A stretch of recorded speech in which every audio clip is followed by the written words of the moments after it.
Good evening, ladies and gentlemen. It is Thursday, February the 8th, 2018. Gentlemen, I have no fancy intro. I have nothing to me right now. How are you both doing today? Were you under the impression that all the previous intros were fancy? I had convinced myself. I make no claims to having attempted to convince others. I'm just convincing myself. Okay, fair enough. How are you doing today, sir? Going along. Nice long week at work, but been pretty fun working on a new project. Yes, like the ones programming bones. we talked about last week, where we're in that lovely kind of honeymoon phase where everyone's back after the holiday and ready to go on some new projects. Honeymoon's not over yet, at least for me. Well, that's good. Boss, not so much. His honeymoon ended last night. And how are you doing, Mr. Black? Better now that my finger isn't, falling off. My finger is still a little wrecked, but yeah, it's starting to look. That was like some Tim Taylor. Oops, I just drove my car over my own finger type shit. Like, was that like an infection or something? A hangnail that you took out that got infected or something? Yeah, I actually don't remember it. I have a bad habit of biting my nails and just picking my nails off, and I don't even realize I'm doing it. And then like the next day, I'm assuming that's what it was from. And the next day, it was just a little sore when you go to touch it, but that's happened many times before. Obviously, I must have got it dirty doing something. I have no idea. But it got infected and went to the doctor, and they put me on some antibiotics. Like, my finger was probably about twice the size it was normally, but it was like hella red and just I could feel my pulse through my finger. That's the worst part when you have a finger injury, specifically at the tip of your fingers. Like, if you fuck up the base of your finger, yeah, it sucks. Yeah. But it's whatever. If that shit happens at the end of your fingers, all you do is feel your heartbeat all day. I could feel everything. Like, even if it was windy outside, like the wind would hit my finger and it would hurt. So oh my god. So yeah, I went, they put me on some antibiotics, and she was like, "When was the last time you had a tetanus shot?" I'm like, "I don't know. Last time I was down south to like Dominican or Cuba, which would have been like 8 years ago."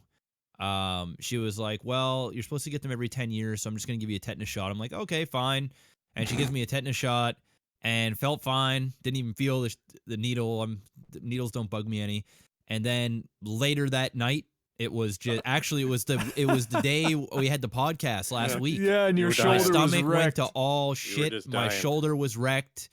Dude, I had like horrible diarrhea. Fucking stomach was wrecked. I had was waking up with sweats. My body was just like, I didn't want to do nothing but sleep and lay in bed. Oh yeah. And then on top of that, the medication that I was taking, I had like a bad side effect from it. So my lymph node in under my arm, my left armpit, like was swollen up to like the size of a golf ball, reacting to all the shit going on in your body. Yeah, and so I could barely move my shoulder. It was already sore from the shot, and then there was like, I could feel like the lymph node, the lymph node, right? And I was like, oh fuck, and then that was sore, and then my finger got about twice as worse, and then it started pussing and all this shit. And I took a needle and I poked it, and I started squeezing the pus out, and then I must have fucked that up, because then the infection started going down my finger, and then it was gone down to about the middle of my middle finger. I was like, I gotta go back to the doctors. You're usually not supposed to actually drain those unless like the doctor explicitly like does it for you, because otherwise it just makes it worse. Yeah. So I think I made it worse. So, but it alleviated some of the pressure that was going on in there, which felt good until it felt worse. And then I went to the doctor again, and then they realized that the medication that the first doctor gave me was acting poorly to my immune system or whatever. My body was like, we're not having this. Some people don't agree with certain antibiotics. So they gave me a different one, and after about 2 days of taking that, actually really after the first day, but by the second day, the lymph node was completely back to normal. It wasn't swollen or sore anymore, and my finger has gone down like did swelling. You finish off the course? Yeah. It's important. Yeah, a lot of people are like, "Oh, well, it's done. No. Fuck the rest of my antibiotics," and then you're No. I take one in the morning and then one at night. So I took one this morning. I'm taking another one at night because it still hurts. My finger still hurts. Like, when I go to touch it, it still hurts, and all the skin was peeled right off it. It was so swollen, and then when it came down, it looked like my finger was sitting in like. You might actually want to like just wrap it in gauze, not like a tight wrap or anything. Just keep like a loose gauze on it, just to protect it. Yeah, well, I've been every hour or so. I've been putting my finger in like hot water with Epsom salts to like help. I was gonna say, help drain it that way, because then you're not poking a hole in your finger.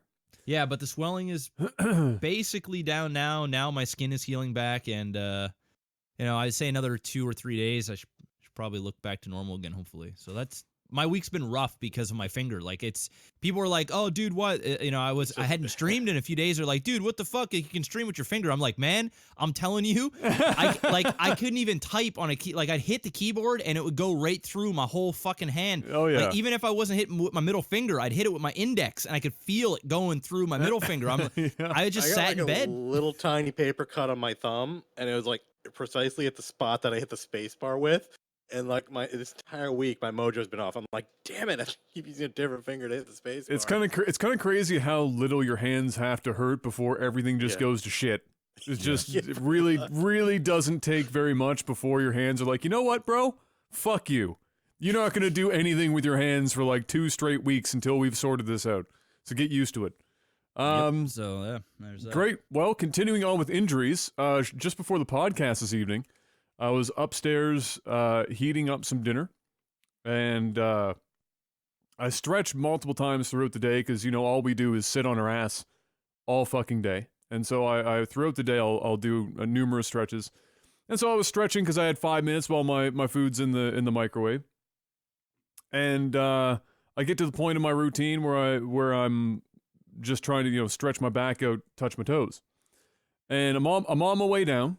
Not going particularly fast, but I'm on my way down, and I felt some pressure build up right around my tailbone, and like my first lumbar area of the lumbar, my spine, there towards the base, and the pressure kept going, and then it was just went, and my back gave way instantaneously, folded like a fucking house of cards, crumpled on the kitchen floor. Gabs felt the rumble upstairs in her office because I hit the floor pretty fucking hard. As soon as it happened, I immediately was like, all right, if I don't get the pressure off my back, I'm gonna fucking die. So I just let myself just noodle right to the fucking floor and was just laying there flat on my stomach on the floor, and I was like, oh, you gotta be fucking kidding me. All I could think of was when I injured my back when I was at the summer camps years ago and I tore a muscle, but I was like, that's not this. This is a different animal, but I still crumpled instantaneously. I rolled over, I was looking at the ceiling, and I was just like cursing and swearing and like, you gotta be fucking kidding me right now. And I laid there for a minute to try and let it subside a bit. And eventually I was like, all right, I got to try and get up off this fucking floor. I'm starting to look like a fucking old person in one of those friggin', infomercials where I need to have like a fucking panic button. Do we need to get you life alert? Well, I need a life alert. So I got up and it was bad. Like it felt like, I don't think I slipped a disc, but it felt like, it just felt like it wasn't one nerve that got pinched. It was like every nerve at the base of my spine pinched simultaneously. And so my whole back's been just a hot mess. I can't really bend over without bracing myself on something. Is that why you're having the devil's lemonade? That is absolutely why I'm drinking rum right now, is to take the edge off while we're having this podcast, because it feels like I'm in some Roman torture spike driven up through my ass into my fucking spine. As I'm sitting in this office chair. So I thought, hey, I've got the heating pad on, got the rum in my glass. I can get through this without cursing too much. One more thing then, just to add to that, I just forgot it happened this morning. Had a rough morning getting up this morning. Finally got all the willpower to get out of bed, walk into the shower, get all the clothes off, and then like, all right, let's do this. Turn the shower on. no water. What? Right as soon as I just hear like pipes jerking and stuff and nothing's happening, my phone starts ringing and it gets like, I pick up the phone, it's like automated message. Due to a power surge in the Con Ed utility, the water service to the 1st through 10th floors is currently inactive. Oh, and God. I'm like, I gotta go to work. What do I do now? That's brutal. Hold on. I'm in the midst of not to step on your incredible shower not working story. But I forgot to post tech support after I collapsed on the kitchen floor. So I'm gonna go and post that real quick. I ended up going into the kitchen and pouring my like 2 Brita jugs of water just onto my hair and washing it that way so I can go to work. Yeah, well, you couldn't have been soapy or anything at the time. You didn't have No, the water hadn't even turned on. Yeah, but my hair is completely unmanageable unless I completely soak it in the morning. I can't go into work looking like Emmett Brown or something, Doc Brown. Doc Brown, of course. Yeah, sure. Why not? I mean, he was fashionable for a while. All right, tech support is posted now. That's done. How many people in chat had to remind you of that? Absolutely, 110%. Somebody in chat reminded me. So shout out to Duke for reminding me. Yeah, totally forgot. Did you see all the changes that Twitch made with their changes? I actually heard about it yesterday, but I didn't know that they posted anything today. I must have missed that. Oh, they posted a huge amount of stuff today. Link that in chat for me, please. The reactions are fantastic. Because I didn't even list that. I should have listed that as something to talk about. It's deep. Dude, is it deep? Some people are like all happy about it, and then some people are like, these are so vague. I don't know what I'm going to do. What am I supposed to wear now? Is Twitch going to provide me clothing because they're making me wear a uniform? Oh, man. Shit like that. Oh, I cannot. I need to see this. I'm trying to find it. My body is ready. I actually am personally, I didn't see anything wrong with what they posted. It's just a little vague in some areas, but not too bad. Well, here's the thing for me before I even see it, is that Twitch can list all the rules and regulations they want. Twitch's problem has rarely been about how precise they are with the rules so much as the actual applying of said rules. Oh, they said they're going to be much more active about it. They actually said these take effect on like the 19th, and it's going to apply February. And it's going to apply retroactively. So they said if you have anything that is in VODs, clips, anywhere that you feel violates the guidelines, feel free to get them now. If someone goes in and flags it later, you will get dinged if it's still there. That's kind of stupid though, because you've got streamers on here, many of which who are probably riding the line to begin with, but still within the guidelines for 6 years. I'm trying to find the actual, like that right there is a general thing. I did see like an actual list of do's and don'ts. Like the main thing was like they broke it. This is only phase 1. They still have more stuff they're going to put out. They mainly put out the harassment, hateful comments, and sexual content warnings. The big one was for like the big one is the big one is the attire that they're talking about. Can you post if you got a different one? Can you post it? Sorry, Panic. I just got the one. I'm just looking at the thing that they have on their blog, Twitch blog.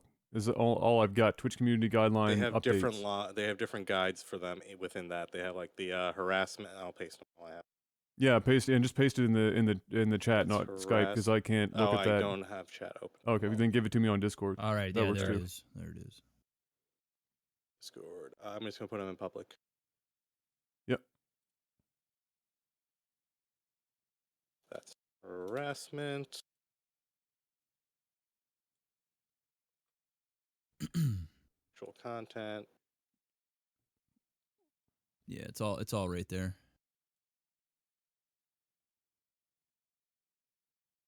General ones. Oh, okay. So like the big one is I'm sure everyone's gonna probably jump on is like the whole clothing and attire portion. They pretty much said like it's not super specific, but it's way more specific than it was before. Pretty much they're like, if you're at home, you can wear something that's appropriate for the activity you're doing. They pretty much said no like lingerie or things like that are allowed anymore at all. And the big thing is, like, in general, if you're streaming whatever the content, unless you're doing like a workout stream or you're at the beach, wear something appropriate for the area. If you're at home, wear something that would be acceptable or suitable, like in a public street, a mall, or a moderately nice restaurant. Like, that's what you should be like streaming, and you shouldn't be like wearing like a bikini in like some random restaurant style stuff. That's I sympathize with Twitch, because when you get to a point where you have to be so specific about rules and regulations and to what you're talking about right now in terms of the attire, it's by far the most difficult one to enforce, because depending on where the person is from, that's what people are saying. Certain when they give these examples of a restaurant or a workplace or a public street or things like that's all wildly different depending on where you're from. Now, of course, Twitch is under the assumption that you're very likely coming from North America or Europe as your main to say acceptable to a global audience. Right. So at that point, I think that confounds it. That's not a word. Or is it? I might be just making words up right now. It makes it more complicated than it needs to be, because at that point now you're thinking, well, shit. Lithuania might have some different rules, and I've got like two people. All right. Let's get a little bit more focused here, because you're nitpicking so hard right now. I think it's just pretty obvious what they're trying to do. All right, we're not sitting here going, well, what about the people in Ethiopia? No. It's not really like that. Okay, Jeff, hold on. I'm not nitpicking shit. I'm just saying in general, when they list these rules, I can imagine why it would be difficult, because when it comes to enforcing them, there's always going to be some sort of fucking gap. What they, in my opinion, to just reinforce that I'm not nitpicking, what they had before was fucking perfectly fine. They had like one sentence that covered everything, where it was like, don't overly sexualize shit. If having a webcam on your camel-toed vagina while you're making fucking cosplay and have two other cameras, one at your tits, and you can only see from the nose down to your face the entire stream. They actually address that specifically in the guidelines now, though. They say we're going to look at your stream intros, your outros, your camera positions, what the way you phrase, like, donator pop-up, like alerts, like all of that stuff is going to be used in the context. Thorson's probably shitting himself right now. Yeah, because they're like, effectively, they're like, if you've sexualized your alerts, like Biggest D might actually be a problem now, type of thing. But they're like, if you sexualize that in the context, and your camera angles, your intros, and are all supporting that, it's more likely you're going to get a strike or get banned or whatever. Yeah, which I think again was surmised perfectly fine in their previous guidelines, but I guess they've been getting a lot of pressure, specifically after the IRL thing went live. This is where I think the majority of this shit is stemming from. It's targeted, yeah. For sure. But yeah, I just didn't want to give the impression that I'm nitpicking, because I totally agree. I don't think there needs to be such a finite, but what happens obviously when there does, because people are like already complaining, like, oh, what should I wear now? Oh, I can't. Like, those people are trolls, man. Yeah. They don't. Those people don't actually have a problem. They're just being trolls. That's it. Streamers are going to complain about it too. Bigger ones. What streamer is going to complain about it? What streamer is going to complain about it? Streamers are already complaining. Girl whore cams. They're gonna complain. Nobody else is, and their content's garbage. I bet you Forson's gonna complain about it. Why? Because look, dude, I fucking made a career from teabagging people and using sex weapon. Yes, so absolutely. I gotta delete all my shit. I'm not complaining.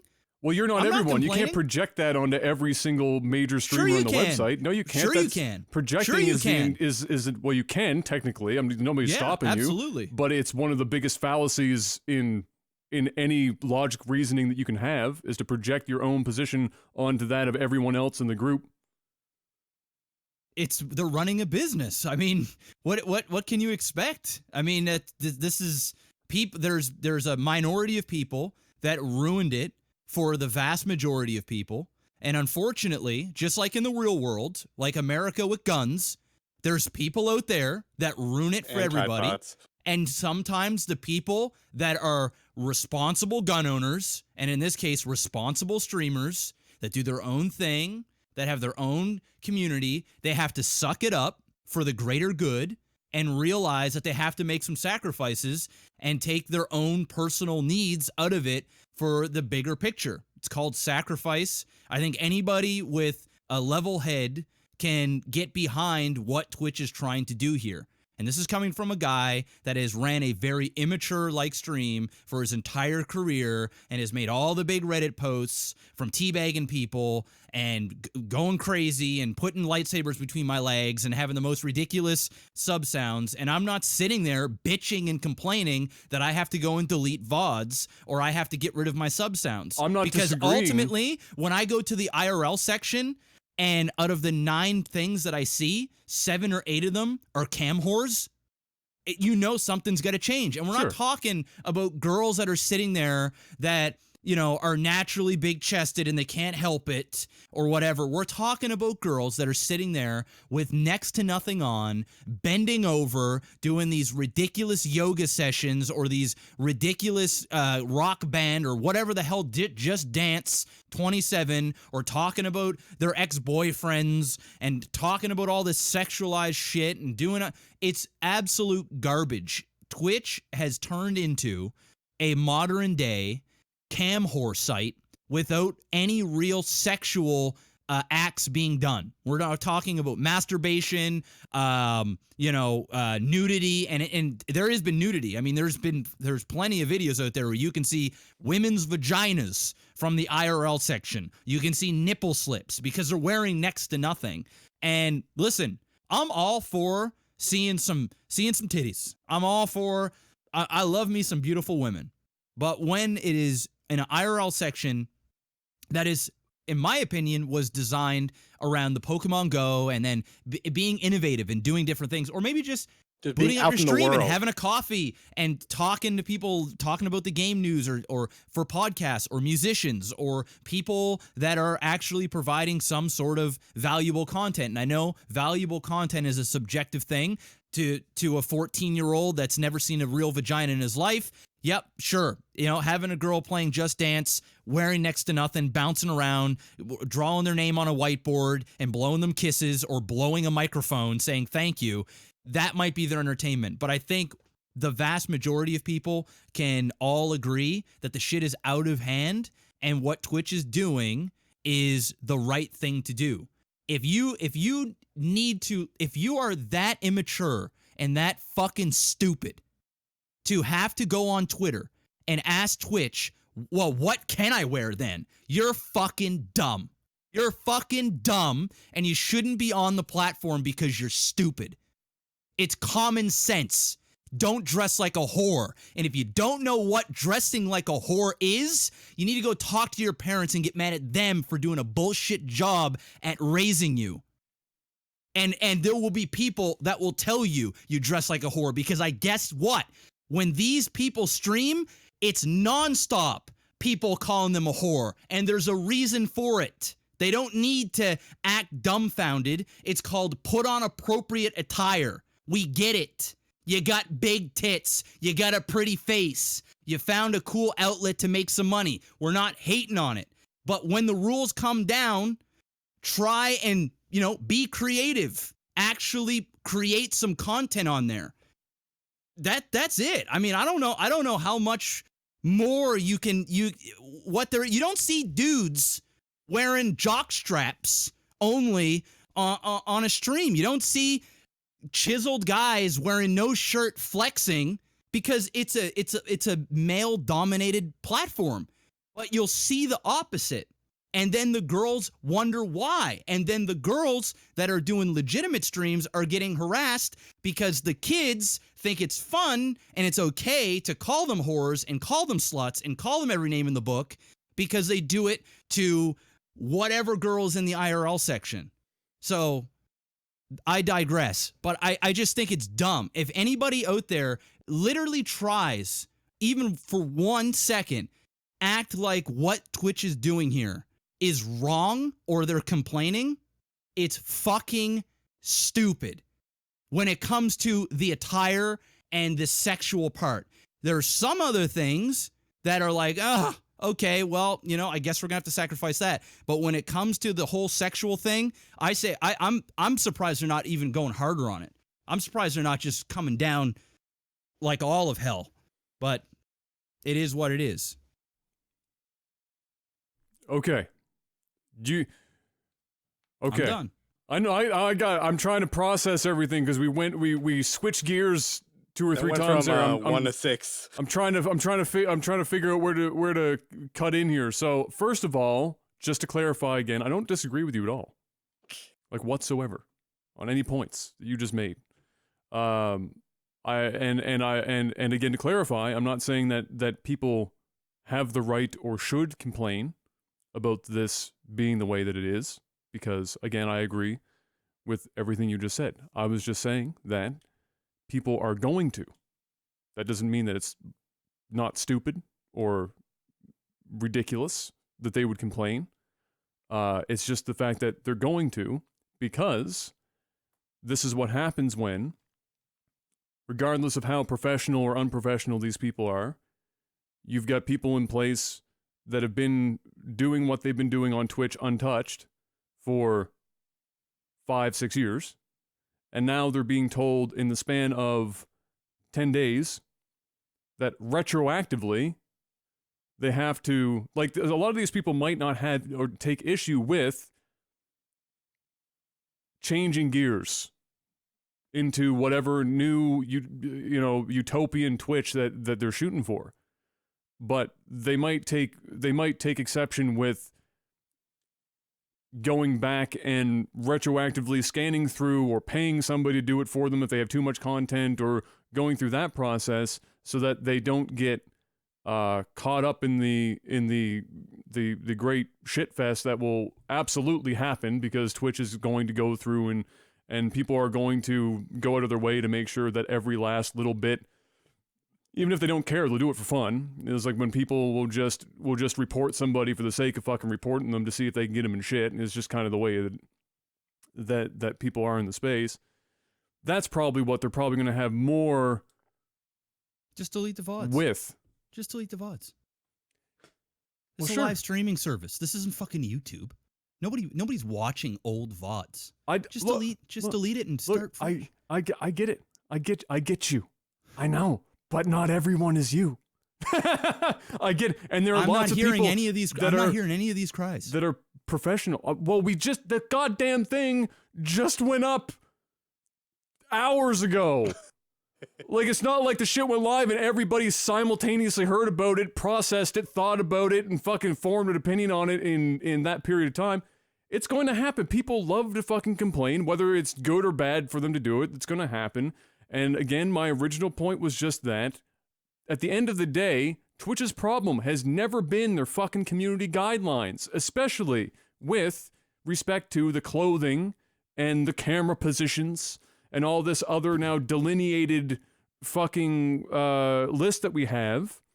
It's been their enforcement of their rules. It's never really been because they haven't said stop being fucking assholes, or stop hanging your titties fucking hang out, or oops, your meat curtains just waved to the world for the 14th time. Like, that's not really what their problem was. Their problem was enforcement, and more specifically, enforcing it in such a way that doesn't make it out to look like Twitch literally just has a bunch of friends in the space that can get away with murder, like we've talked about on the podcast here in the past. And that's no secret to anyone. Well, that's just the truth. Exactly. But what I like that they're doing here is they're saying, come February 19th or whatever the day is, this is how it's going to be. Sure. And now ain't nobody can say anything. Absolutely. Because now if anybody breaks the rules, whether it's Dr. Disrespect, whether it's a guy with 2 viewers, it doesn't matter. You break the rules, you get striked. That's the show. And I think that's the best way to do it. Instead of all of a sudden, now they're banning people, because then you can play that card. Then you can play, well, why did this girl get to show her meat curtains for the 4th time? Why did Dr. Disrespect get to go China #1? And nothing happens to him. Yeah. Why does Jeff get to do a sex weapon, but nothing happens to him? Now they're saying this is it. We've broke it down for you slow motherfuckers out there that can't use common sense, you dumb fucks. So here it is in bullet form. There it is. This is what you cannot do. This is what you can do. You do it, you're getting striked. I think that's the best way to do it. I love the fact that they're doing it, and I can't wait to see a cleaner Twitch. I can't. Well, I would love to see a cleaner Twitch too, but I need to wait and see if they actually do anything with this shit meaningful. Because my money would be on the fact that if Doc went out on the 19th, was it the 18th that this is going live? If Doc went out on the 19th and brought out his self-described invented mishmash of 4 different Eastern languages and just put that on display in front of 70,000 viewers, my money would still be, as of right now, on that. Twitch wouldn't do anything about it. And at best, they'd be like, Doc, look, we'd really like it if you could just back up off that for just please. Just please, could you please? And that would be about it. I will be shocked. I'll love it. I will be fucking thrilled. I'll be through the roof if we see them actually slap this shit on the people that have been most public and broadest reaching on the platform, because they haven't to date. And that's why I keep saying my biggest problem with it has never been their guidelines, and I don't think the problem's ever been the guidelines. It's been them actually applying it and applying it in a way that makes sense, and not just, oh, here's a person that has 14 people watching them, and oops, there's a titty. Oh, well, fuck you. And then you'll have some girl who's attached to the hip to their, one of their top 10 streamers. And then every second Tuesday, they take her down for 24 hours because she got hammered and now she's getting fucking naked and or doing stupid shit on camera. But for everyone else, it's like an instant permanent fucking ban. Yeah, it was a problem. It was a problem. And so that's what I'm most interested in about it. I mean, I don't really care. I don't really care how many different ways they try and project to people that they're going to do that. That they have these guidelines that are written out. Ultimately, it's how they use them, and that's what we'll have to wait and see.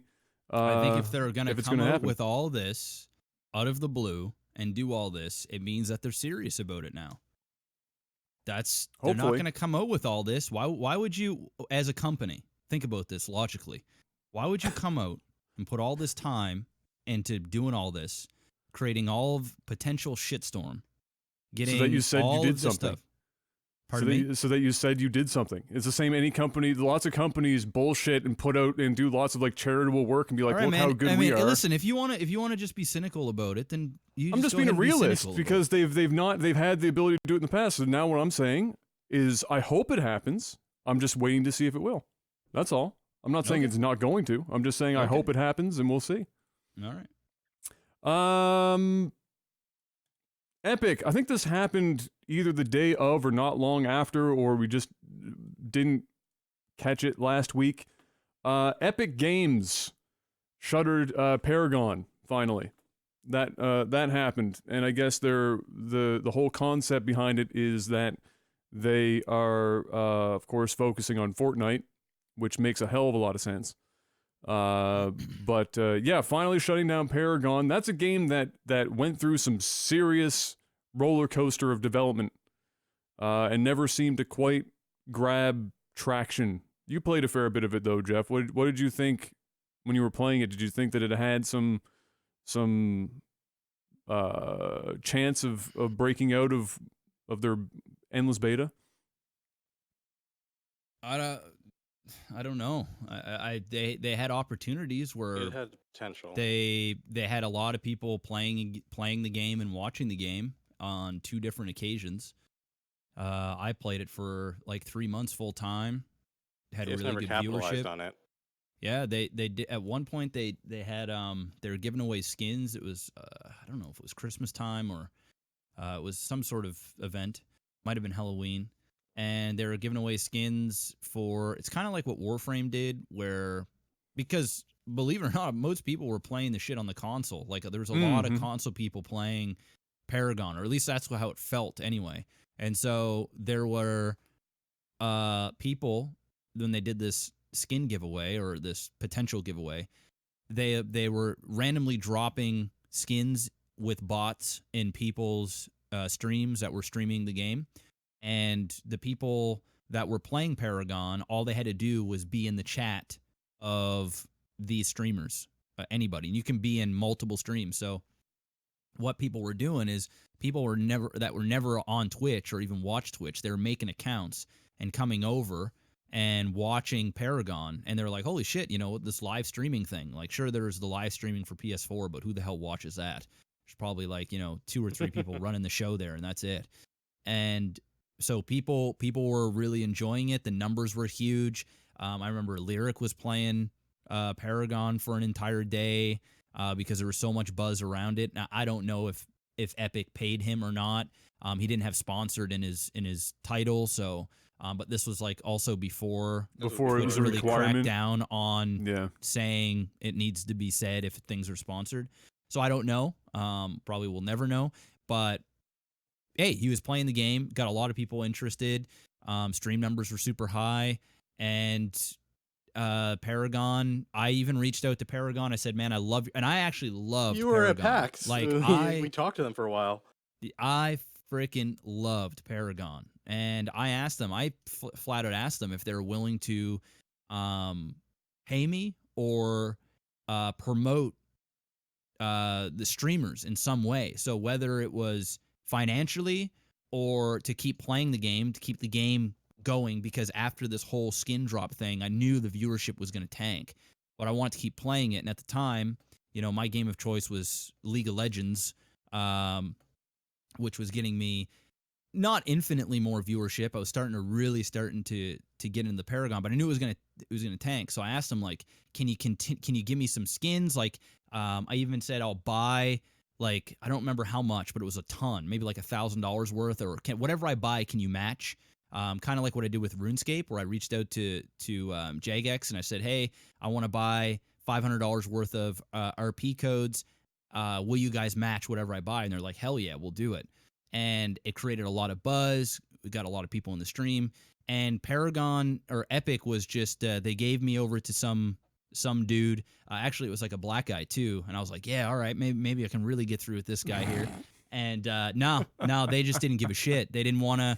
It's not in the budget, or that's not what they're focused on right now. Don't worry. We're gonna work on growing the community when we're done. Getting more heroes or whatever the hell they were. Just bullshit after bullshit. They honestly, Epic. They make great games. They really do, and their engine's incredible. But ultimately, they don't know. They didn't know what to do with an esport. They didn't know if they even said they didn't want to be an esport, and then they were saying that they wanted to make an esport. They were changing their game every 3 to 6 months, every 4 months. The entire game changed. Like, we're talking either a new map or a complete card haul, just huge buffs or huge nerfs. The game would be broken, people would be raging, and then they would fix it. And then they would completely change it. They were so indecisive on what they wanted. They had no idea what they were, just kind of going with the flow. And at the very beginning of stages, that worked because the community felt like they were really part of the growth and the building of the game. It was like everybody cried out for something and it was there. And it was like, holy shit, man, these guys are awesome. Like, these guys are listening. And then eventually they would like listen to maybe, one Reddit post. And while everyone's like, no, this is fine. Like, just, give us a ranking. We're using like Agora's, some random website to like try and find out your elo. They didn't know what the hell they were doing. And until the point where Fortnite came out, and here we are. Fortnite blew up because Battle Royale, and Fortnite's just great. It's a fun game. So I don't blame them. And I have to hand it to them. As much as I'm kind of shitting on Epic right now for Paragon, I love the game. It was an amazing the thing is they got into the MOBA space late, but what was saving them is the fact that it was the most beautiful looking MOBA ever made, and it was a third person, so it felt different, and it was almost like playing a shooter, but in a MOBA. It was nice, and it felt good. Problem being, they had no real direction. Even the community and the streamers started dabbling with other games. And there was no, I was probably the biggest streamer that played Paragon outside of the Paragon community, because the people that were playing Paragon, they were like Twitch stars in the making. It was a bunch of like nobodies, you know, with all due respect, like people that nobody heard of, playing the game constantly for a year and a half, 2 years, to the point where they were building an audience and getting 100, 200, 300, sometimes 1,000 viewers. And those were kind of the stars of Paragon. And I was the first like legitimate, streamer that kind of came in, to my knowledge anyway, and stayed for any period of time and brought a bunch of new eyes in. And they just didn't care about anybody coming in. They thought that they were just going to keep growing organically. That's what I got out of it, and it just didn't happen. And then, of course, when Fortnite came out, that was the show. And one last thing, I will admit, they did an amazing exit. They told everybody, you know what? They admitted their faults. They basically said they didn't know. They refunded and stuff too, didn't they? And they refund everybody that wanted a refund. So if you bought the $100, like I did, $100 and something pack when it first came out, so you can get all the stuff. I didn't even ask for my refund. You can get a refund at any point. Any chests or crates that you bought, anything that you've done in the game, all you need to do is just send in like the screenshot or a proof that you paid for it. And then they refund you, and they'll either give you your money back or they'll give it to you in Fortnite bucks. So I thought that was very, very nice of them. They didn't have to do that. That's huge. And that speaks volumes on Epic. And I wanted to end it with the good note. They definitely went out. And I still think the game is running until a certain date. It's like another 2 months. Yeah, so they did the right thing. And at this point, honestly, it's the right thing for them to do, because the game is basically dead. It has been that way for a long time. They have no real direction. There's still no rank. There's no reason to play the game other than just enjoying it casually, which is fine. But you know, MOBAs are competitive. These games are competitive games, and if you're out for like 3 years or 2 years or whatever it was, and you still don't even have a ranking system or any type of progression, what are like why are people still grinding this other than just the enjoyment of it? And Fortnite became a juggernaut. I think it's the best decision they've made when it came to Paragon, and it's a shame to see it go. Yeah. Go ahead, Benny. No, from my perspective, I partially agree. Like, it's good on Epic that they're doing the refund. I actually didn't know that. That changes my opinion a bit. My problem, and again, from a business perspective, 100% agree. What they're doing is the right thing. Paragon hasn't really been doing much. You know, do they really want to? They have to make a decision, you know, shit or get off the pot, pretty much. So they made their decision that they're gonna move on. So that's fine. My issue kind of comes down to a lot of developers these days have been kind of releasing the games into like that early access kind of beta, whatever development hell that they stay in for years. Yeah. And for smaller studios, yeah, that's fine. But I was a little surprised when Epic did it with Paragon, where they had, and Paragon was a very promising game. It looked awesome. It played really well. And it had a lot of potential, but they never really, like you said, had no direction, no guidance. And it's a shame to see them just be like cutting it and walking away. My problem is I've been seeing a lot of other bigger name studios doing like the same thing. It actually just got announced today. Relic Entertainment, they do all the Dawn of Wars, and they're like a big developer. They literally came out and said, Dawn of War 3 didn't really meet our expectations, so we're just not going to continue with it, and we're not going to release anything else for it. After like they were like, oh yeah, we're gonna release all this DLC, we're gonna add all these new races, we're gonna add all this other stuff, and they released like a half-baked game that wasn't really done. It was like really lacking in content. It was missing things in other like the previous versions of the game had. It's like, oh, it'll come, and then they're just like, oh, the game didn't quite do so well, so we're just not gonna do any of it.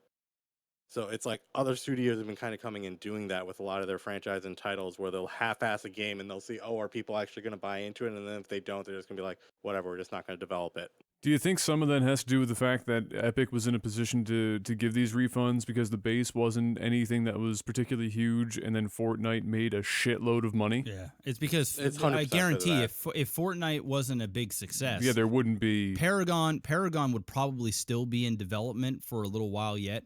And if it did eventually get it, they would release it but that would be I the doubt show. there'd be refunds. That's but for there sure. would be no refunds. Yeah, I would highly doubt. A company did actually the exact same thing with a MOBA. Turbine Entertainment. They did the DC MOBA, Infinite Crisis, and it was actually a pretty good MOBA. But they got towards the end, and they realized that they were not going to win the MOBA wars, and they were going to lose. They had been selling packs and everything, and then literally one day they just said, "Hey, the game is released." And then 3 months later, the announcement comes out, oh, hey, we're shutting down the game in like 2 months. Yeah. No refunds, by the way. Peace. Yeah. Game's released. Here, they gave refunds, so good on good them. on them. Whether we could sit here and say if they would have, they didn't have to do it. No. And I'll tell you right now, did, I got my $100, $129 worth and some. I mean, the game was amazing. I've spent more money, on garbage games that I put an hour or two into, and I just be done with them. So, big shout outs to Epic for making a great game. It's just unfortunate that the community, honestly, like even if they had dumped a bunch of money into getting streamers to play their game, even if they had marketed, because their marketing was like Facebook ads. Like that's it. I see Paragon Facebook ads. And I'm like, I'm thinking to myself, what the fuck, man? Like, what are you doing? This is your how group you're spending is not your advertising on Facebook. dollars. Yeah, like my mother's why? on Facebook. Exactly. Why am I? And I'm talking like I would see a ton of these ads. Facebook advertisement ain't cheap, and you could have just paid streamers, reputable streamers, to play your game and have an actual impact directly on people that would play your game, even if the streamer did not want to sit there and play it for a week on end. Just getting guys like Lyric or Summit or even people from TSM or whatever to play your game directly to the gamer. Skip the social media. I mean, it's the market and the thing is what's nice about Paragon, unlike all other MOBAs, and why I think it could have been successful, is it looks incredible, and no matter what a streamer's playing this game, you tune in to whoever. And you've never seen the game before, you're gonna take a second and go, what is this? Like, especially if you can see that it's a MOBA, like, because it runs like a MOBA. But you're gonna go, this isn't like Smite. I played Smite today really for like 3 hours. You see, it's like the fuck, okay, I can turn this off and not even care. You see Paragon, yeah, I'm sure some people will be like, yeah, I'm not into MOBAs, I'm out. But you're gonna give it a moment, and even if you're not into MOBAs, it still strikes this thing where you want to try it out because it looks so good and it plays so differently, and it's a shame. Do you think that even if they had brought on streamers like that to spread the word, that it would have overcome their, like we already discussed here, their direction was lacking quite a bit, and they were paying more attention to the odd Reddit post than they were for the people that were dumping endless hours actively into the game. That were counteracting a lot of these Reddit posts that were going on. I think the biggest tell for that was when they completely overhauled the map entirely, and then after that point, it seemed to just, for me watching from the outside, it started to peter off. Oh, I just stopped playing. I tried out the map for a day. I just stopped playing. I'm like, you know what, man? I just spent like over a year playing this map and really getting to know it, understanding rotations. There's nothing wrong with it. They were trying to make it because the games were too long, so they tried to like squish the map in a little bit. Yeah. And once again, they just didn't know what the fuck to do. And the thing is there's so many people, and like Paragon stars, like there was probably 3 or 4 of them that played the game religiously all the time, and I talked to all of them too. And they would cry out to Epic and be like, you guys got to do something. Like, you got to do something for us. Like, and these people were at the point where they were quitting their day jobs, or some of them were, and then yeah, it was like they were quitting their day jobs. And I've had conversations with some of these people. I'm not going to name anybody, but I've had conversations with some of these people, and they were following a dream. The game seemed promising. They were building up a nice community, and the problem is, and I could see it coming from a mile away, and it's why I didn't continue to play the game. And I'm the type of guy that, I'm a hopper anyway, right? So I don't care. Like, I'll get onto a game and I'll ride that bitch into the ground. if it's gonna boost my numbers or get me into another area to win new viewers over or whatever. I mean, people can call it whatever they want. They can call it sellout. They can call it whatever. I call it making a living, but whatever. And the problem is when you put yourself in a box like that, especially on a game that is developing, it's a gamble. It's either you're going to hit it huge when these guys inevitably blow up and you're a god at the game and you've been doing it forever and you have that base and you just kind of soar off into the world and it's great and you're the Dr. Disrespect of Paragon. The problem is if Paragon does not push the game and they do go into a dormant state, you're fucked. And that's just the show. And the reality of it is when you build an audience in one specific game, once you leave, that's the show. That's it. It's like, hey, you know what? Paragon's dead. I'm going to now go play Smite because it's similar to Paragon and maybe my viewer. No, those people were interested in Smite. And about 15, 20% of them are interested in you at the core. And so it hurt a lot of people. And these streamers were basically crying out to Paragon saying, please do something for the community. We're not asking you to pay us, but just, do something. And then Paragon decided they were going to start flying people over to the headquarters and doing like an interview, like these awkward interviews, and have them on a stream.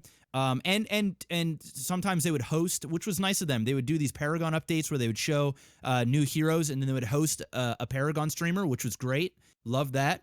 But beyond that, that was their community thing, was flying somebody out. Like, yeah, sure, when you're an up-and-coming streamer and a company gets to fly you out to a place, you're pumped. You're like, man, I've made it. Last week I was doing this, or I was in school, or I was working this job, and now I'm on an airplane going out to the Epic headquarters, and they're interviewing me, and I'm like a little fucking gaming celebrity, and you don't really think about it. And yeah, it's a great accomplishment, but at the end of the day, that's all it is, just an experience. And some people are in it for the experience, but a lot of these streamers are going to realize very quickly that, this industry is it's do or die. And if you're going to treat this as a fun, awesome experience time, you're going to be working a regular job real quick, or reality is going to sink in. And that is the issue with the Paragon community building, where a lot of the streamers just didn't have the support and they needed it.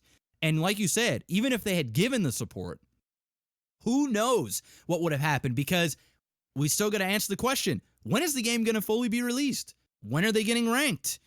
How is ranked going to, what are they going to, how are they going to keep all these people? It's like, you can go ahead and blitz the living shit out of the game, but then once the audience is there, that's the show. It's like when a streamer comes to me and be like, yo, Jeff, what's the best way for me to grow my audience? And I'm like, you know what, man, just be consistent, do your thing, and that's it. But you'll see a bunch of streamers go to other streamers, spam some shit. Yo, go check out my stream, man. I'm playing some, I'm doing this and it's fucking awesome. I'm doing a giveaway, and and they're doing all these crazy things. They're making Reddit posts and they're blitzing social media and they're saying, go, go, go.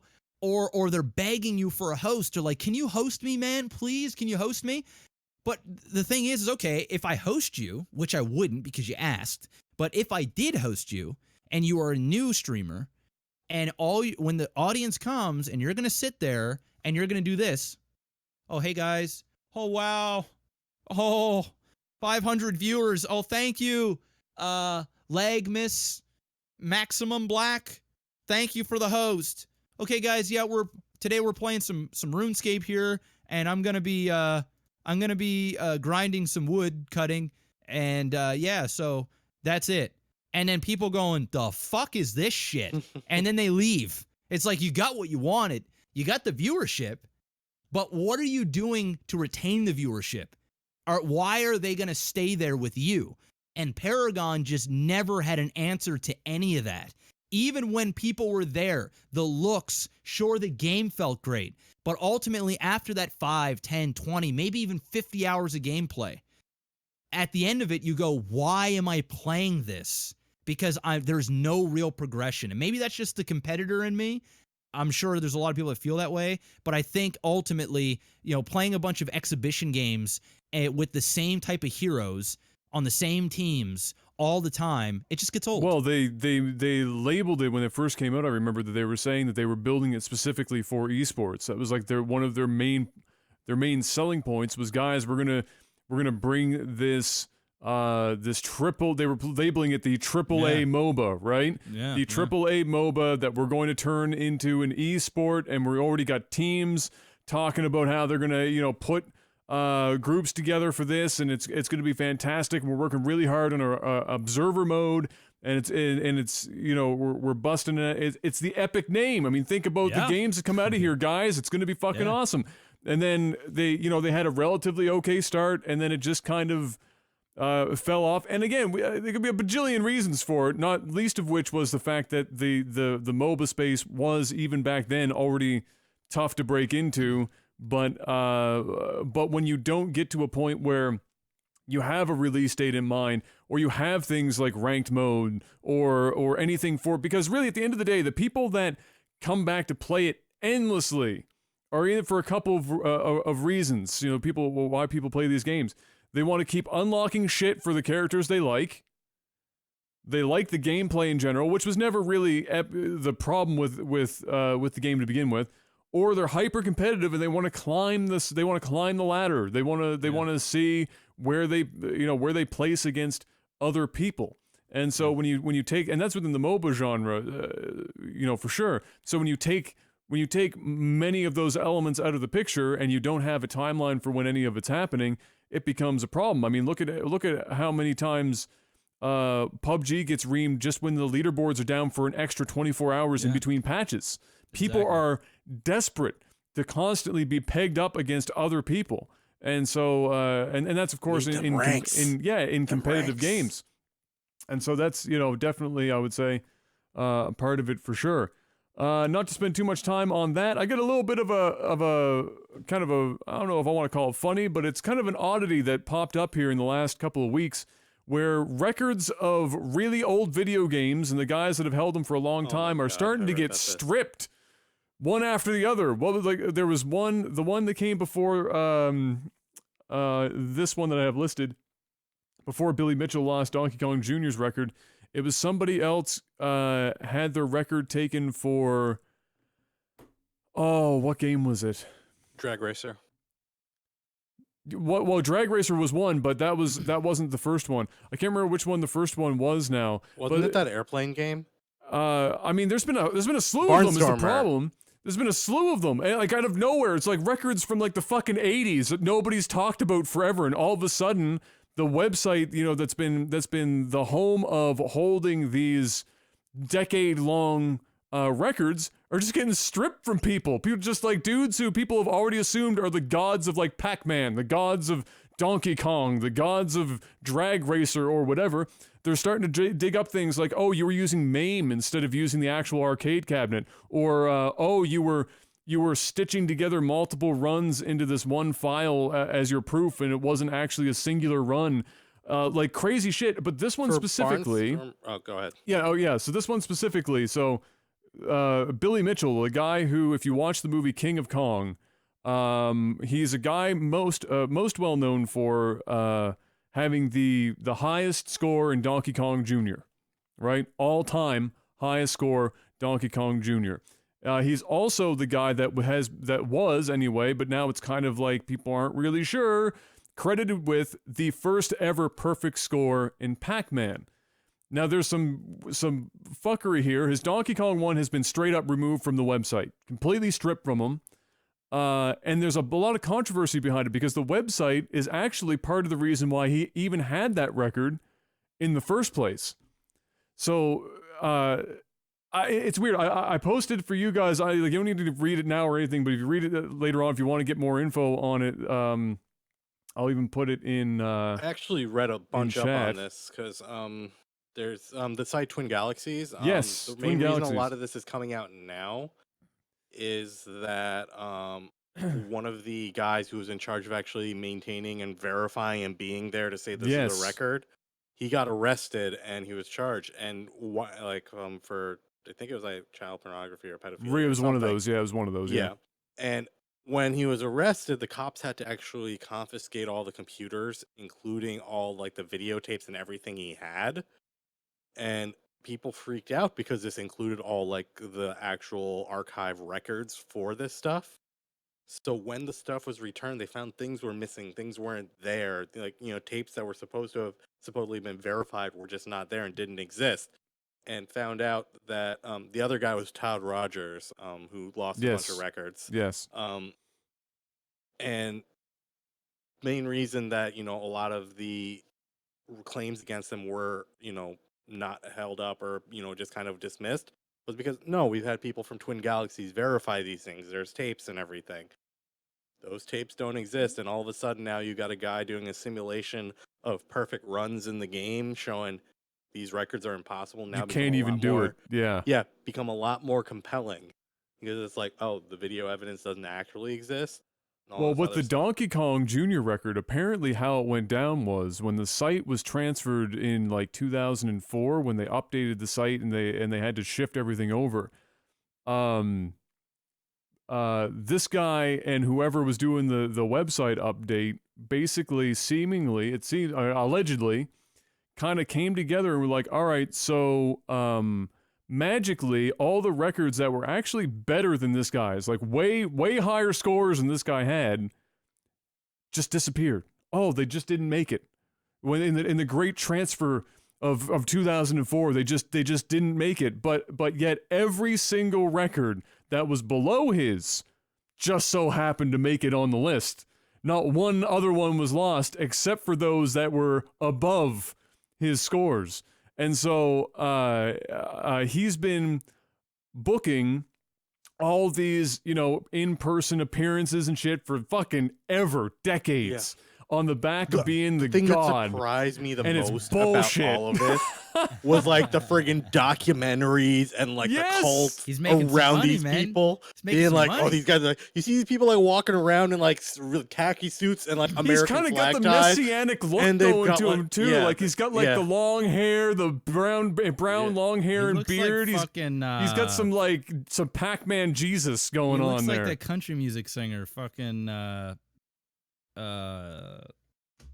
Old school guy, Kenny Rogers? No, it can't be. No, not Kenny Rogers. No.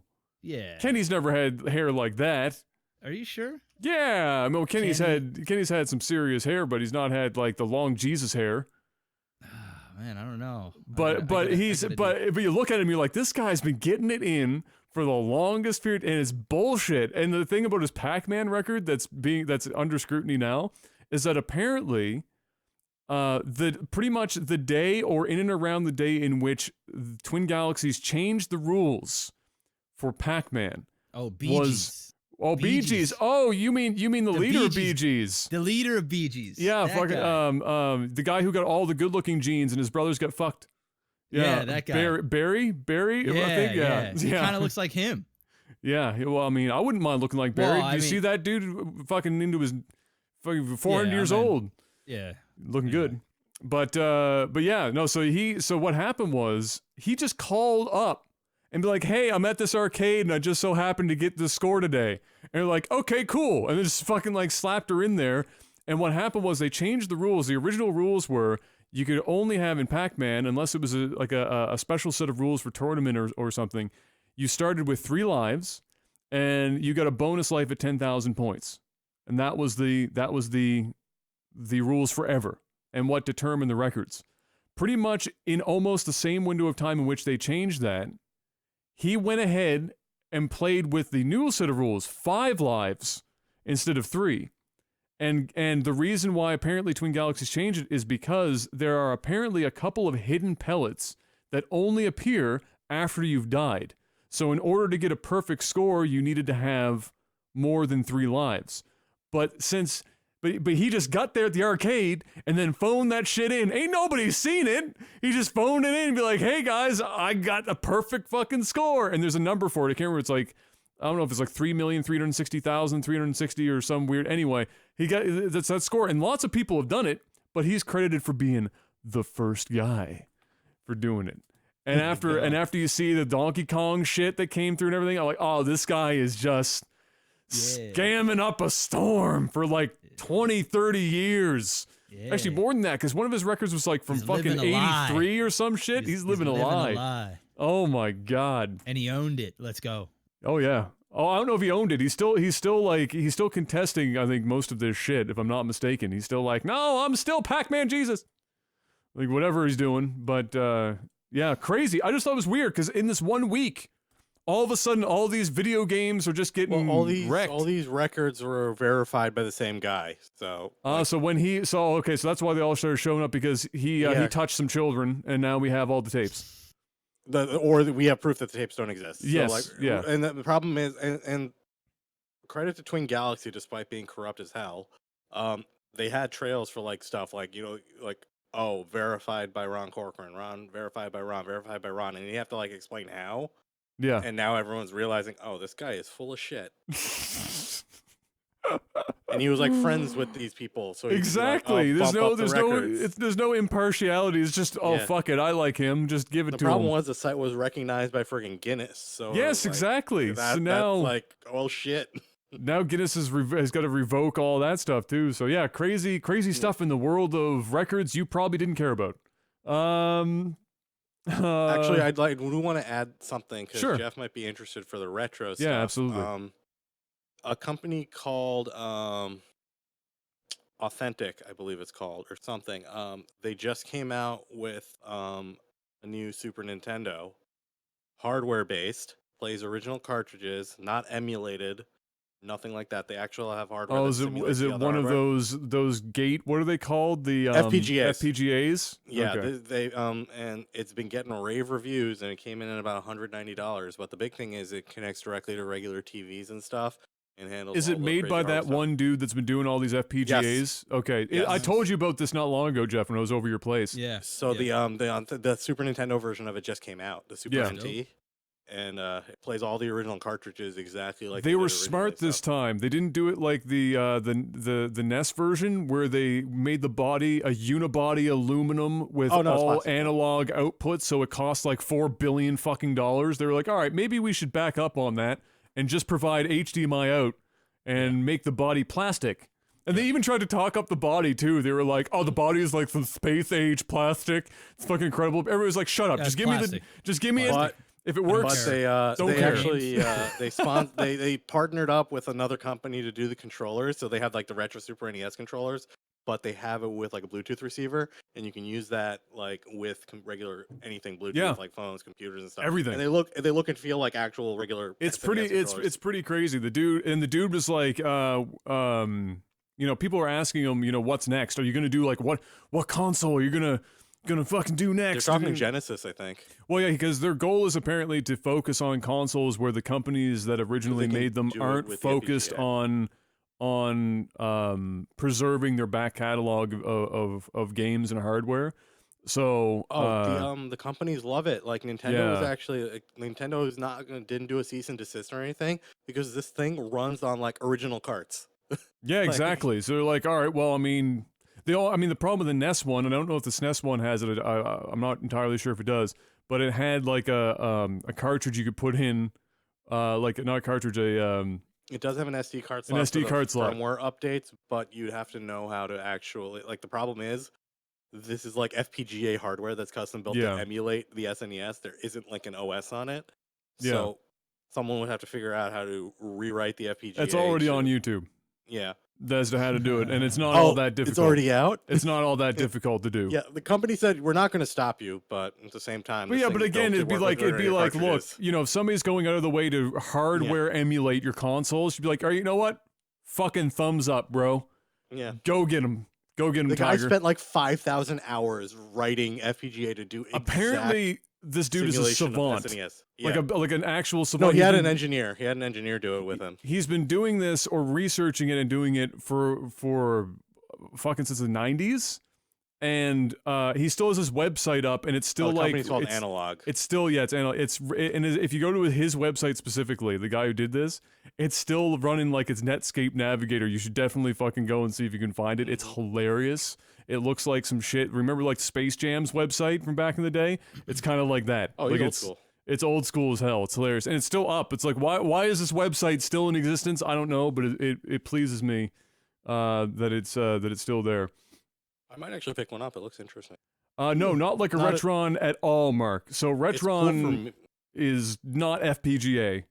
I feel like Jeff would just all. enjoy this because he's got a huge catalog of SNES cartridges. Well, that's the beauty of it, and you don't have to fuck with the analog cables. You just plug this shit in HDMI and you're off to the races, right? Like that's the magic of it, and it's basically 1-to-1 perfect. So it's not like other systems where like the Retron where there's some games that don't quite work, they'll flicker or whatever. Like music, it just glitches out. It even works if you have the proper TV for it. Theoretically, you'd need a curved tube TV. You could use light guns with this thing. Like it all still works with that stuff too. They pretty much said also if people like put a cartridge in and they find a bug, let them know. They will find the cartridge and then they will issue a bug fix. Yeah, and just firmware updated or whatever. His interest is in perfectly emulating the SNES. That's his goal. It's really, really super interesting for those who are a bit more tech minded. You can go, and he's pretty public about how he does most of the stuff, and you can see him talk about it and whatnot. It's pretty crazy for sure. Really very interesting. There's a whole community dedicated to the preservation of older video games because companies just don't have the want or the funds to go ahead and do it themselves, and so there are guys that single-handedly preserves the entire SNES catalog. Yeah, and they're reverse engineering this shit. It's kind of crazy. And there's some YouTube videos of all the hardware and stuff that guys are doing to strip code out of these boxes and to be able to put it together with modern hardware. It's super interesting, super crazy, and thumbs up for that stuff for sure. But yeah, Billy Mitchell, get fucked. Although I don't know how fucked you're getting unless you get fined for falsifying your shit. Ain't nothing gonna happen because you can't prove anything. But yeah. So Subnautica finally released not long ago, and it is by all accounts a very good video game. Apparently, it works in VR too. Yes, it does. Apparently, though, they had to fire one of their sound engineers for some, let's say, salacious tweets. Salacious. That's a word you don't get to hear enough. Salacious. Well, I don't even. It's not. That's probably against Twitch guidelines. Now. I'm using $5 words. No, well, it's not just salacious. It just tweets. When I read them, I was like, all right, there's some shit in here that's maybe a little insensitive, maybe a little against the grain, but I'm not entirely sure that all of this is to get kicked up so much, but they fired them for it. And then whether it was because they fired them or because of the fact that somebody was employed at the company with these thoughts to begin with, the reviews for Subnautica, as it tends to go in the world today of the internet, got bombed to fuck. Really? Yeah, you can see the Steam chart and everything. I think I linked... I didn't link the one with the Steam chart on it, but I'll read to you some of this stuff. It's a girl who said it. Coincidentally, it's not just. Are you sure it's a girl? I thought it was a guy. Well, unless it's a guy with a girl photo. A guy with a girl with some serious lips. Guy with a girl photo, I think, because the guy's name is Simon. Oh, okay. Well, maybe. I just got catfished. Yeah, I just got catfished. Get wrecked. But regardless, I'll read some of their tweets. I'll say their for the purposes of whatever. Let me see here. I wouldn't say review bomb. There's like 3,000 positive to like 800 negative. Well, it just happened on the day of. Like if you look at the graph, it's just like it just went completely in the opposite. 327 to 410. In one such tweet posted in response to an article shared by InfoWars editor and conspiracy theorist Paul Joseph Watson, we're already in some interesting territory if we're talking about InfoWars. Islamic no-go zones was what he was talking about, I guess. This person tweeted, "People aren't blank slates that can be reprogrammed simply by being in a new country. Importing random people from the third world is also importing third world tier crime rates and IQ. Now you're dealing with third world levels of dysfunction. Condolences from Poland, but we tried to warn you." So if this person's from Poland, so Poland has a incredibly strict immigration law insofar as that I'm not entirely sure many people could, even if they wanted to, immigrate to Poland. And even if you do, the Polish people are not particularly, I'm going to say, lenient with newcomers if you aren't conforming almost instantaneously to the Polish kind of societal norms and ways. so to speak. And Poland's been pretty outspoken about how other countries could probably learn from this when in regards to, other nations taking in immigrants from some of these war-torn places, and then all of a sudden, oops, we have some terrorism that isn't homegrown, etc., etc. So when I read that, I was like, could that have been worded better? Probably. Is it the craziest idea I've ever heard? Not really. It's not really all that out there. Another tweet was, but street poo shit. And this one Panic probably read, I imagine. But street poo and rigid caste system in India didn't come from the West. Whoa. No, I'm going to cut you off right there. Their space program did, though. That's the whole tweet. I ain't Indian. I know you're not Indian. I know. But you're the closest of the three sitting at this podcast right now. I will slap you in your Canadian intolerance. I know you are not. You're Bangladesh. I understand. Wow, you actually remembered. But you're not. But you're the closest we got. That would be like me deferring to Jeff for Black Matters. Technically, he's born in Canada and he's half black, but he's the closest we've got, and you're the closest we've got to India. So, that's... So basically, it's that, and then there was one more here, I think. Oh, this one. Sharing a screenshot of a survey asking readers which gender they most identified with, including transgender male and transgender female, Chelinsky tweeted, "Helicopter, the attack kind." And apparently, meaning that they, it's like the old internet meme, I identify as an Apache helicopter or an attack helicopter. I don't find that offensive. I find that an off-color meme. Because of the gender pronoun thing where there's so many now that people started just picking arbitrary objects and being like, or there's people that identify as a wolf as well. Yeah. Like wolfkin and everything. You saw the write-up that Blizzard had with Scarlett. Excuse me? Being the first female to win. Scarlett. By the way, quick shout-outs to Scarlett for fucking dominating the tits out of that tournament. Destruction. That was epic destruction. So yeah, shout-outs and congrats to Scarlett for that. That was fantastic. So there's a lot of sorry to change the subject, but no, it's on topic. Well, since we're talking about transgender or identifying as something. There was some backlash because Blizzard came out and basically praised Scarlett for being the first female winner. I don't know exactly. I'd have to go and look at the write-up, but essentially kind of. So what were people upset about? Like, but Scarlett was a man that. Yeah. Basically giving it's like. I was reading a bunch on the forums and stuff, right? Obviously, probably not the greatest place to read stuff, but I was interested in how the community would react. I was interested in how people would react about it because I kind of I have my own views on those sort of things. Right, of course. And I've met Scarlett, and she's great. I've had many conversations with Scarlett. I shouldn't say many, but a few over the years. But hearing people go, well, sure, she identifies as a woman, but do you think it's unfair that if a female were to win, like, I hate to say an actual female because that's kind of ignorant. We'll call it born female, which is even that is a harsh thing to say these days, but we'll say it anyway. But we'll say born female, yeah. Yes. Is it fair to take away an achievement that a born female, if they were to win, no longer being able to be recognized as the first actual female to win, and to be celebrated as the first? It's kind of like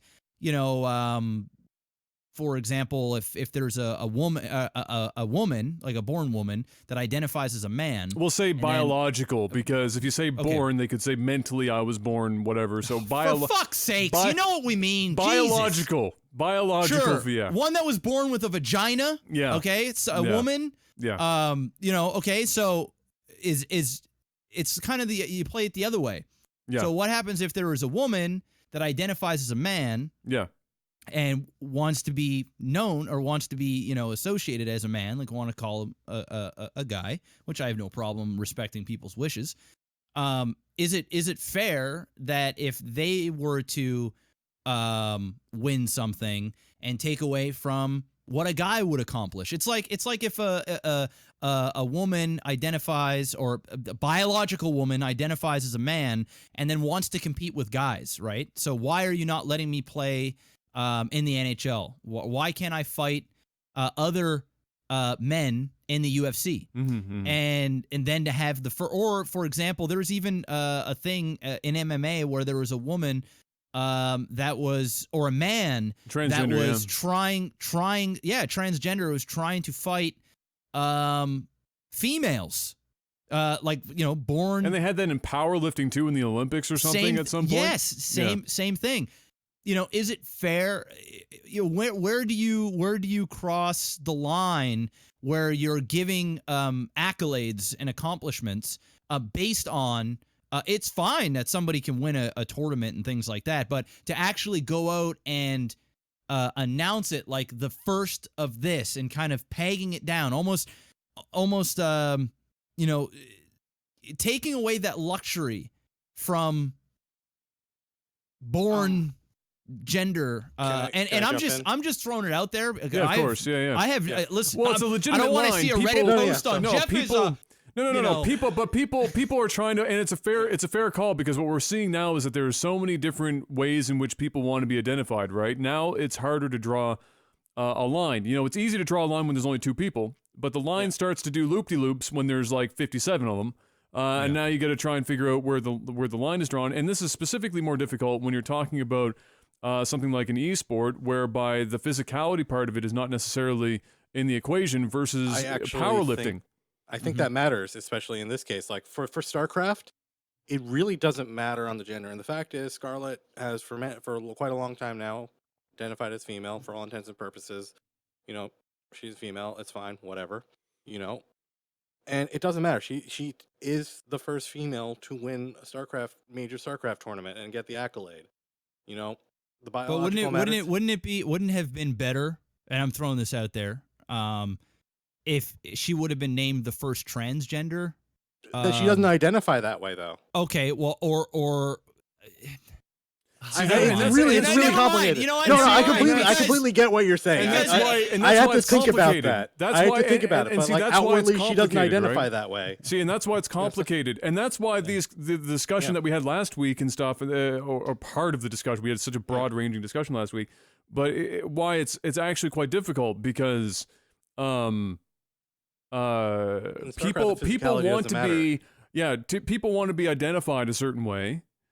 But then applying that to a broader sense, when applying that label to certain tasks or things that happen, or things that unfold, like sports and stuff, it becomes much more difficult to do, because you're fighting between. What about the black woman? What about the white woman that was pretending to be black and identified as a black woman? The biggest cultural appropriation case in the history of the world. So, she identifies as being black, but she got absolutely no respect from the black community, right? It's like, dude, you're a fucking fraud, and you're basically taking all these achievements, essentially. And you're not a black woman. Objectively lying. Yeah, you're not a black woman, right? It's like, you're not a female. Like, you identify as a black woman. And okay, well, I mean, from that person you're talking about specifically, the one who was pretending to be a black woman, identified as a black woman.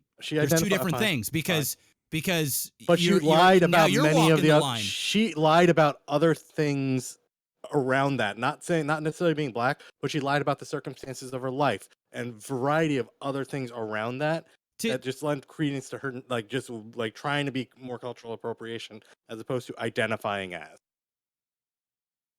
Well, yeah, I mean, there's a lot of people. Really frustrating. There's a lot of people that make up a lot of lies to cover up, who they really are. In her case, I think it's fair to say that her goal was to identify as a black person. Yes. Regardless of the means in which she got there and the validity of those means, like you were saying, Panic, where she's just falsifying a bunch of shit from her upbringing or where she lived or whatever. That doesn't matter. The end goal there is that she wanted to identify as part of the black community, and that's, you know, in some weird way, okay?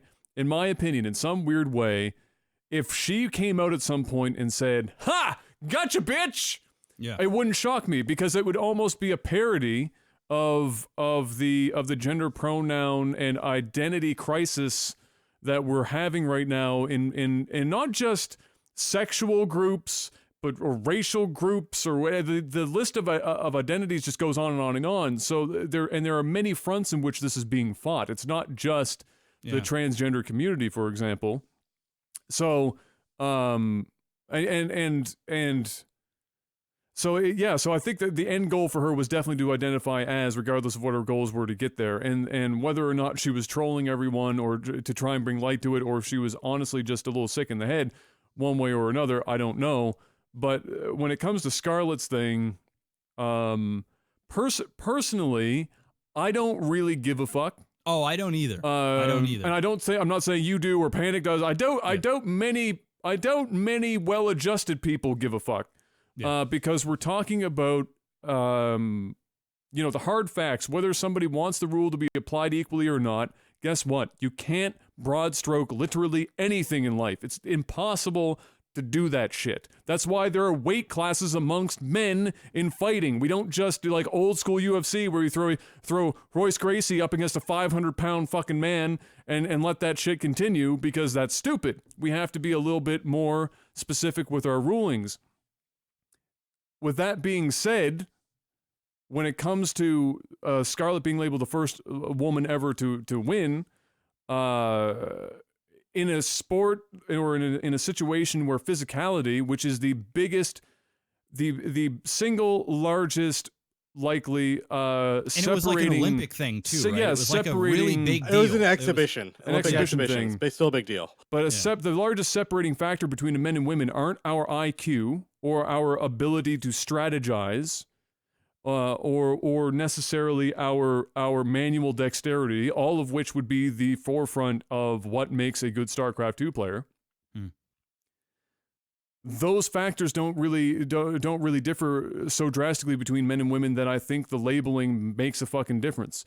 But when you get into things like a man going transgender woman who goes, and you can look at them, and no matter how much estrogen they take, they're 3 feet at the shoulders or more, and they can lift 900 fucking pounds off the ground, when for 99.999% of all other actually whatever definition of female you want to give them can't mechanically, by the laws of fucking physics, pull that shit off. That's when you run into more of an issue.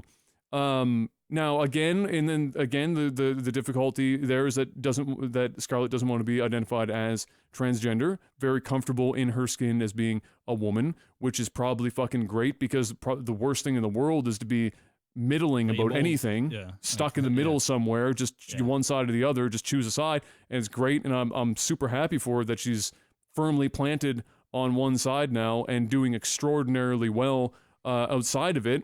I think the bigger issue that I take with this is that it's always got to be the story about this, especially in StarCraft. The story about this shouldn't be, oh, it was a woman that pulled it off and da-da-da-da. A fucking goddamn Westerner beat a Korean on the biggest stage in StarCraft, and not just barely, fucking dumpstered his ass. So that is the story there. It's a Westerner finally came up from the ranks. Of course, but that wasn't that wasn't the headline though, right? But that's what I'm saying is my issue. My issue with it is that's what I mean, is that the story being told here is it's more about the fact that Scarlett was a woman and less about the fact that the biggest story here is that Koreans didn't just fucking outright win at StarCraft 2.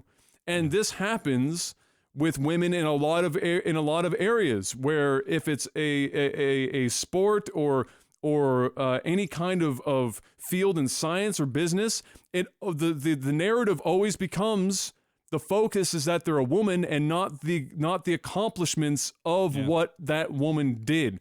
And that's where I find issue with this topic is not necessarily, oh, what do we fucking call Scarlett? It's we already know what to call Scarlett. Scarlett says, call me a woman. Great, done. Fucking whatever. Whoop-de-doo. And now a woman's won. Great. Let's not make it about the fact that a woman won so much as that they won in the first place. 150%, and I don't want to come off like I'm a hater. I'm not saying that you're saying any of those things. I'm just saying that's my problem with the situation. People should live the way they want to live, and people should respect that. And if they got a problem with it, they can go eat a dick straight up. And that's just the honest truth. But I was just interested to see what people, and there were people that were just, I don't think, and I could be wrong because I don't look too much into it. I think Scarlett is beloved in the StarCraft community. She's always been a great person to root for. She's a lot of fun to watch, and that I don't think that was ever the issue. I don't even think even commentators or myself or anybody calling Scarlett a female was ever really an issue. People actually, I think the StarCraft community has been very supportive of Scarlett, very supportive, and it's been a pleasant surprise in the majority. In such a toxic environment that usually is very toxic, they've been very, very supportive. And she may say something different because I'm sure she gets obviously a lot more feedback than what I can say. So I'm just saying it from what I see.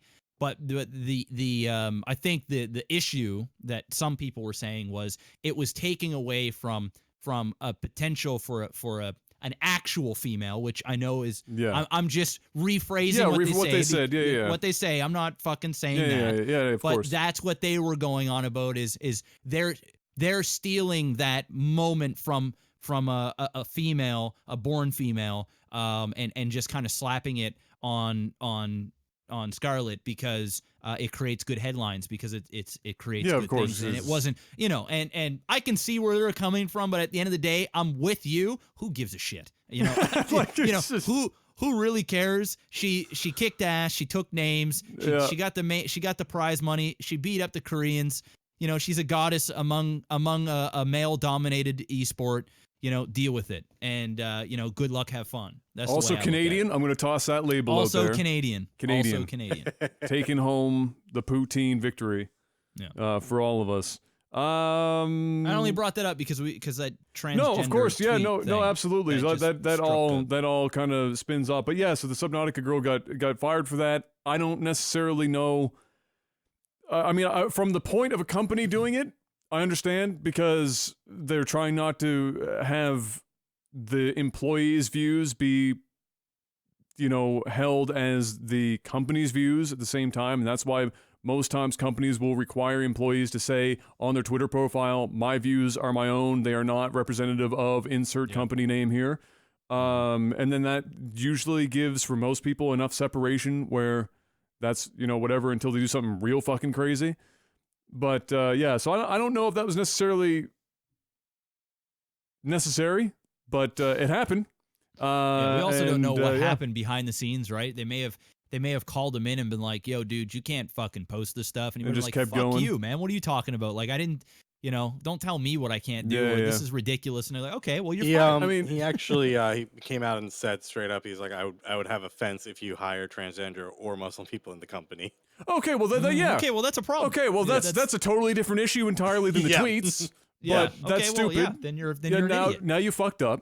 Is this person Polish? In fact, Polish? Do we know? I believe so. Okay, so I've dealt and worked in business with a handful of people from Poland who are still living there, and if there's as nice as any of them have been, they have all been blunt as fuck.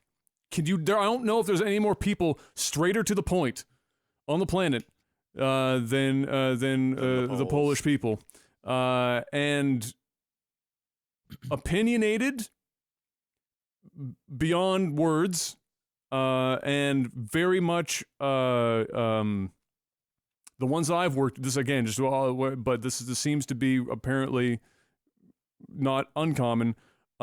Difficult to sway those opinions. in any particular I mean, if direction. you're gonna say shit like, don't hire Muslims or transgenders, now you asked for it. You're just a fucking asshole. Yeah. And now you fucked up. You don't even. Why would somebody want to have you on the team or have you be represented? You're just a fucking cunt. Yeah. And go fuck off somewhere. Pretty much. That's it. You're fired. I'm firing you. You are the weakest link. Goodbye. Remember when she was on and that show was great for like one season and then everyone stopped caring?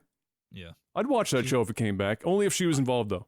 I'd watch American Idol if she was a judge. That's really it. That would be savage. That would be I like it. I might watch Survivor. If she got to kept the line, "You are the weakest link," and just applied to Survivor, I might watch Survivor again. Probably not, though. You're probably not. No, you're right. What if we brought back Richard and he ran around naked? Would you watch it then? I'd watch a couple episodes. Okay. Shadow of the Colossus remake came out. And Jeff and I, to answer the questions that I've been getting every stream for God knows how long since this was announced. Yes. The answer is yes. I might not even have to tell you what the question was. It's just yes. We're going to be doing a World Vision thing on Saturday. Yes. We're going to do one more World Vision event. And then we'll say next week, Adam and I will get together. Yep. And we will do. We'll pick a day. Shadow we'll get of Colossus. together and we'll crush Shadow of the Colossus, and it will be glorious. I'm sure. So the topic of Shadow of the Colossus, as it pertains to the podcast specifically, the thing I wanted to bring up and just what your guys' thoughts might be, is that the remake is getting higher and in some cases significantly higher reviews than the original game received when it came out back in the day.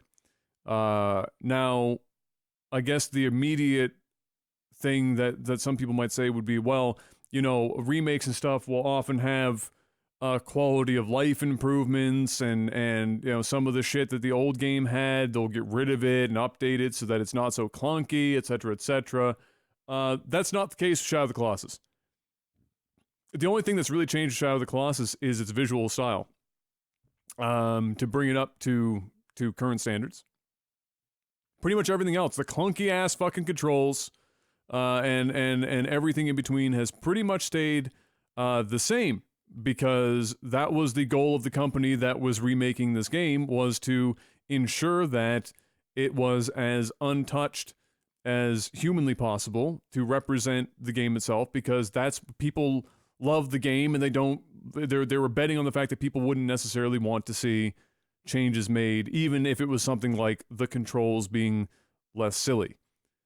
So my question to you guys is, where this remake is getting higher scores than the original, despite that it's come out so many years after the original, and I think it's been, 10 years or so? It's been a while. Is when this first came out, this was a pretty groundbreaking game. It was visually stunning. It was different than pretty much everything else that had ever been done before it. It was well packaged, and it received great reviews and critical acclaim, but it wasn't necessarily a broadly reaching game. It wasn't something that a lot of the gamers would pick up. It did well, but it wasn't like, it's not like it was Skyrim or some shit where there were 15 million people buying Shadow of the Colossus, and it only gained some traction over time when people slowly, like Eco, started hearing about how good Shadow of the Colossus was. So now we are in the year 2018, and a lot in gaming has happened in the time that between this release and the original, and yet the scores have gone up when only the visual element has really been the defining difference. That, and I think the music has been re-recorded. So just literally audio visual is the only thing that's been really touched. What do you guys think about that? Do you think that this is a case of rose-tinted glasses, or does it just say something about where games currently are, that a game from that long ago suddenly just gets better over time because of what people are playing in general right now? Or what do you think would cause this kind of phenomena? Because not all remakes get this treatment. A lot of remakes don't hit higher scores than the originals. Well, Shadow of the Colossus, when it came out, it did well, but it was kind of like it wasn't like ginormous. Like, it was more, I saw it as an art house game more back in the day. But as time has gone on, it's held up, and people have constantly talked about how amazing the game is, and there's more gamers out there now. So I can entirely see, even though this is a remake, there's probably tons of new people who have come in and actually have been playing it, and they probably really enjoy it. It's one of those older style games that, has held up over time. You guys have talked about it almost regularly for the past year, since we started doing the podcast, as like one of your best, greatest of all time games. Um, so I can entirely see a lot of people coming in now, especially with the remake, which I hear is really good quality, coming in and saying, this is great. They got the old stuff right. They made it look better, and you've got tons of new people coming in. This is a great game. I'm not that surprised. But what about from the critical standpoint? I get what you mean when it comes to like new people entering after hearing all the buzz for a decade from other people like Jeff and I pumping the tires of Shadow of the Colossus. But from a critic's perspective, some of which these people were still reviewing games back when this game originally came out. What do you think? Do you think the same thing applies to they've been to seeing the critics? Shit games for years? That's what I was saying is like is it more of a case of the games that are coming out are just kind of not hitting? I think it's a combination of that plus Shadow of the Colossus was a good game. The remake did its service well to it, and it just improved upon it. It technically should be a better version of the original. Listen, if you're a reviewer and you're a legitimate reviewer, and you're going to give the game a higher rating because the games you've recently been playing have been shit, you lose all credibility. You're just a horrible critic, all right? You're supposed to take each individual game in its genre and give it its own score. Now, obviously, you can compare experiences with other games. Yeah, you're going to bring bias to whatever you review. It's impossible not to. Yeah, of course. But come on, you shouldn't be giving it a higher score because it's like going to see. So if you have two games in the same genre, say you have two open world games like The Witcher and some other game very similar to The Witcher, Skyrim, right? Two very open world games. You're saying you shouldn't have some basis of comparison between the two? You should, but you shouldn't be giving it a higher review because it's better than this game or it's better than what I've been previously playing.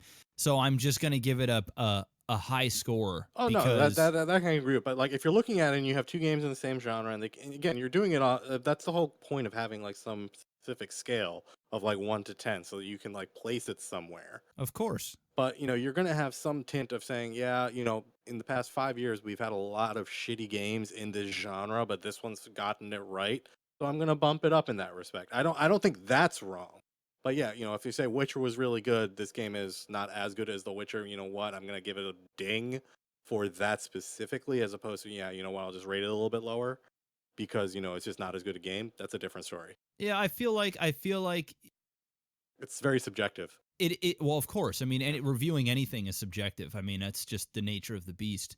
But I think if you're doing it because of previous games, now you can do it for previous installments in that franchise, right? It's like watching a Star Wars franchise, and you can kind of look back at the other franchise and go, okay, did this improve on the gameplay? Did this improve the story? When I look back at the old part of the story, is this now making more sense? Does this enrich the experience or what the developers here were trying to convey? I think what happened here with Shadow of Colossus is, unlike a lot of remakes, they didn't fuck this up. It was just they took an already awesome game that people loved, and they improved on it. They made it better, which means it gets a better score than what it was before. It's just a better experience in a game that was already rated highly. Now it's just a next notch up. It's like let's say Die Hard, right? Or say Scarface, all right? Something we never got a remake of. And they've talked about it. Scarface comes out. Scarface is amazing. Tony Montana. I mean, it's great. It's 3-hour awesome. I mean, who doesn't like Scarface? And they go, we're going to remake Scarface. And then people are going, oh, no. Don't do that, please. Don't do that. Because you just don't go down there. That's probably the reason why they haven't done it yet. And then Scarface comes out, and it's basically Scarface, but in today's special effects, with today's technological advancements. And they really just improved on something that we didn't really want to change. It's still shot the same way. It's still done the same way, except that it's just better. I think that's what happened with Shadow of Colossus. I think people were excited to begin with. It was one of those things. It's not like Final Fantasy VII, right? Where Final Fantasy VII, you've got some really diehard people out there, like they're going to ruin this game, and they're going to go in there thinking the game's going to be horror. They're going to be looking for shit. They're going to be looking into like buildings and shit that nobody ever really went into in the original, and they're going to say there used to be a lamp on that table. Fuck these guys, right? They're going to look for shit. And I'm sure that there are those people with Shadow of Colossus. But by the sounds of it, and I haven't played the game, they didn't fuck up. And when you don't fuck up, and the game is still amazing, and it still captures the awesome that you remember, and you were cautiously optimistic about the game coming out, and you're going, "Whoa, man, don't do it to me, don't do it," and then they deliver. You got to give it a better rating. I think that's what happened. It's very easy to fuck up a remake. Oh, it's too easy to fuck up because you've already got something. Yeah. You've already got something that works. There's an expectation. So the pedestal is already there, and people are already in love with the original content. So you got to come out with something special, and something that isn't even too special. You can't even like add to it. You can't even be like, man, it'd be really cool if we put in this character or something. A lot of developers, like it's a double-edged sword because a lot of developers will be like, it's really easy in a sense to kind of remake a game because a lot of the it's more technical work, which is easier for a developer to do than artwork and stuff because artwork is mainly upgrading stuff that you already have.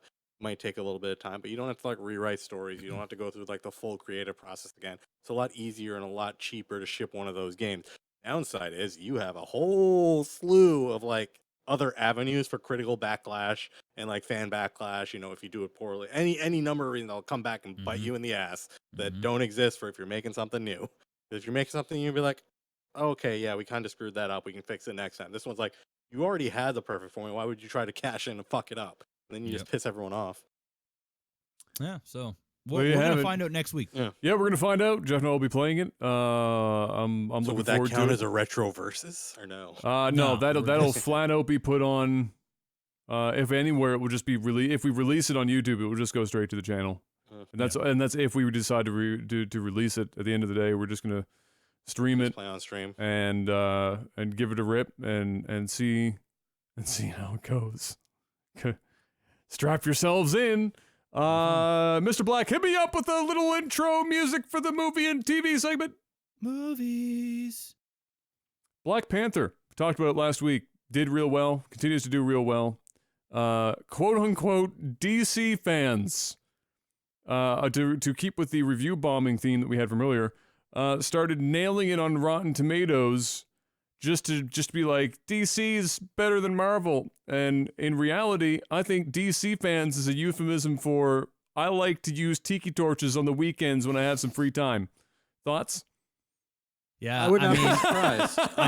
I've been hearing nothing but amazing shit. Yeah, exactly. Comic fans from either franchise are always ecstatic when a good hero movie comes out. Doesn't matter which side. I've very rarely seen a Marvel guy be like, "Oh, DC fucking sucks. I'm gonna do some shitty thing." They're happy when DC does good. Same thing with DC. They're like, "Hey, it's awesome that we're getting superhero movies because we get to see stuff we love on the big screen." Yeah. I've just been hearing nothing but good things about Black Panther. It's I've been hearing amazing things about it. Yep. And I can't wait. Yep. That's it. That's it. When I saw that, I saw the article about Rotten Tomatoes. I was like, oh, come on, guys. Come on. With everyone being so quick to pull the friggin' discrimination card, this is where you draw the line and you're going to call them DC fans are showing up to the party. They could have picked any fucking Marvel movie and then just... Black Panther just so happens to be the fucking movie they chose. Come on now. Get fucked. Just a bunch of friggin', I'm not even gonna call them closeted racists. They're out on the weekend wearing fruity fucking white hats and they can't see where they're walking. That's what they're doing. Venom trailer doesn't actually show Venom. I'm okay with that. Yeah, you know what? It was a showcase. It was what I think they did, and I like the it was an actual teaser. Good teaser, right? It was a teaser, and they showed the I forget what do they call the Venom thing? The symbiote. Symbiote. Yeah. They showed it slowly going, because when Tom Hardy was going crazy and doing his thing, you could see it.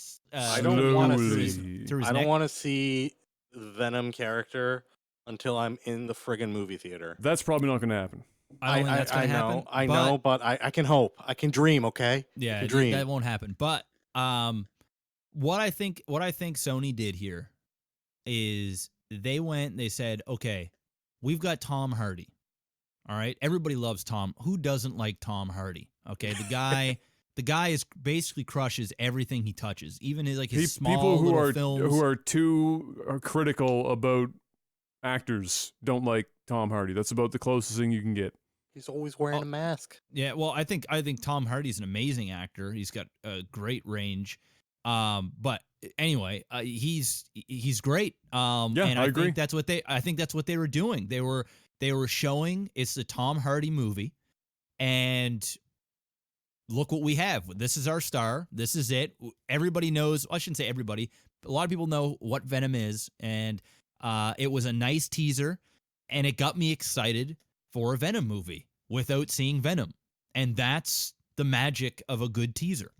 That's it. We know what we're getting, and that's the show. Unfortunately, by the time the movie does come out in October or whenever, we're probably going to see 4 or 5 different trailers, and eventually they will probably show him, and that'll be that. But Carnage has been confirmed as the bad dude in this movie, right? Is he? I don't think Carnage is being. I don't think they're going to do 2 symbiotes in one movie. Yeah, I don't think so. I'm not sure. I have no idea. I thought I read somewhere that Carnage was in fact locked in for it. Maybe I read it wrong. A man can dream. I'd shit myself dry if I heard Venom and Carnage were in the same movie right off the rip. I wouldn't know what to do with myself. Seems like a lot. Like this is an origin story, right? And I think that this is going to be. Yeah, but they're not including it in the Spider-Man universe directly. Like they're not even really like poking into the Spider-Man aspect. They're kind of keeping it as separate as. Well, I think they're launching this in such a way that it's going to be the anti-hero Venom, not like the straight up villain Venom. Yeah, like so I think they're gonna try and create like a Loki type character where you kind of the anti-hero. The anti-hero. That's that's what he's always been. No, he hasn't always been. He was after he went through he his was a bully, fuck right? Spider-Man thing. He was originally brought in as a villain. Yeah, and then the character developed in such a way that he kind of became an anti-hero, which is the whole reason Carnage was created, because Venom never reached the evil, chaotic level that they had wanted him to. Yeah. So they created Carnage to be like, all right, everything that we couldn't make Brock, we can make Carnage.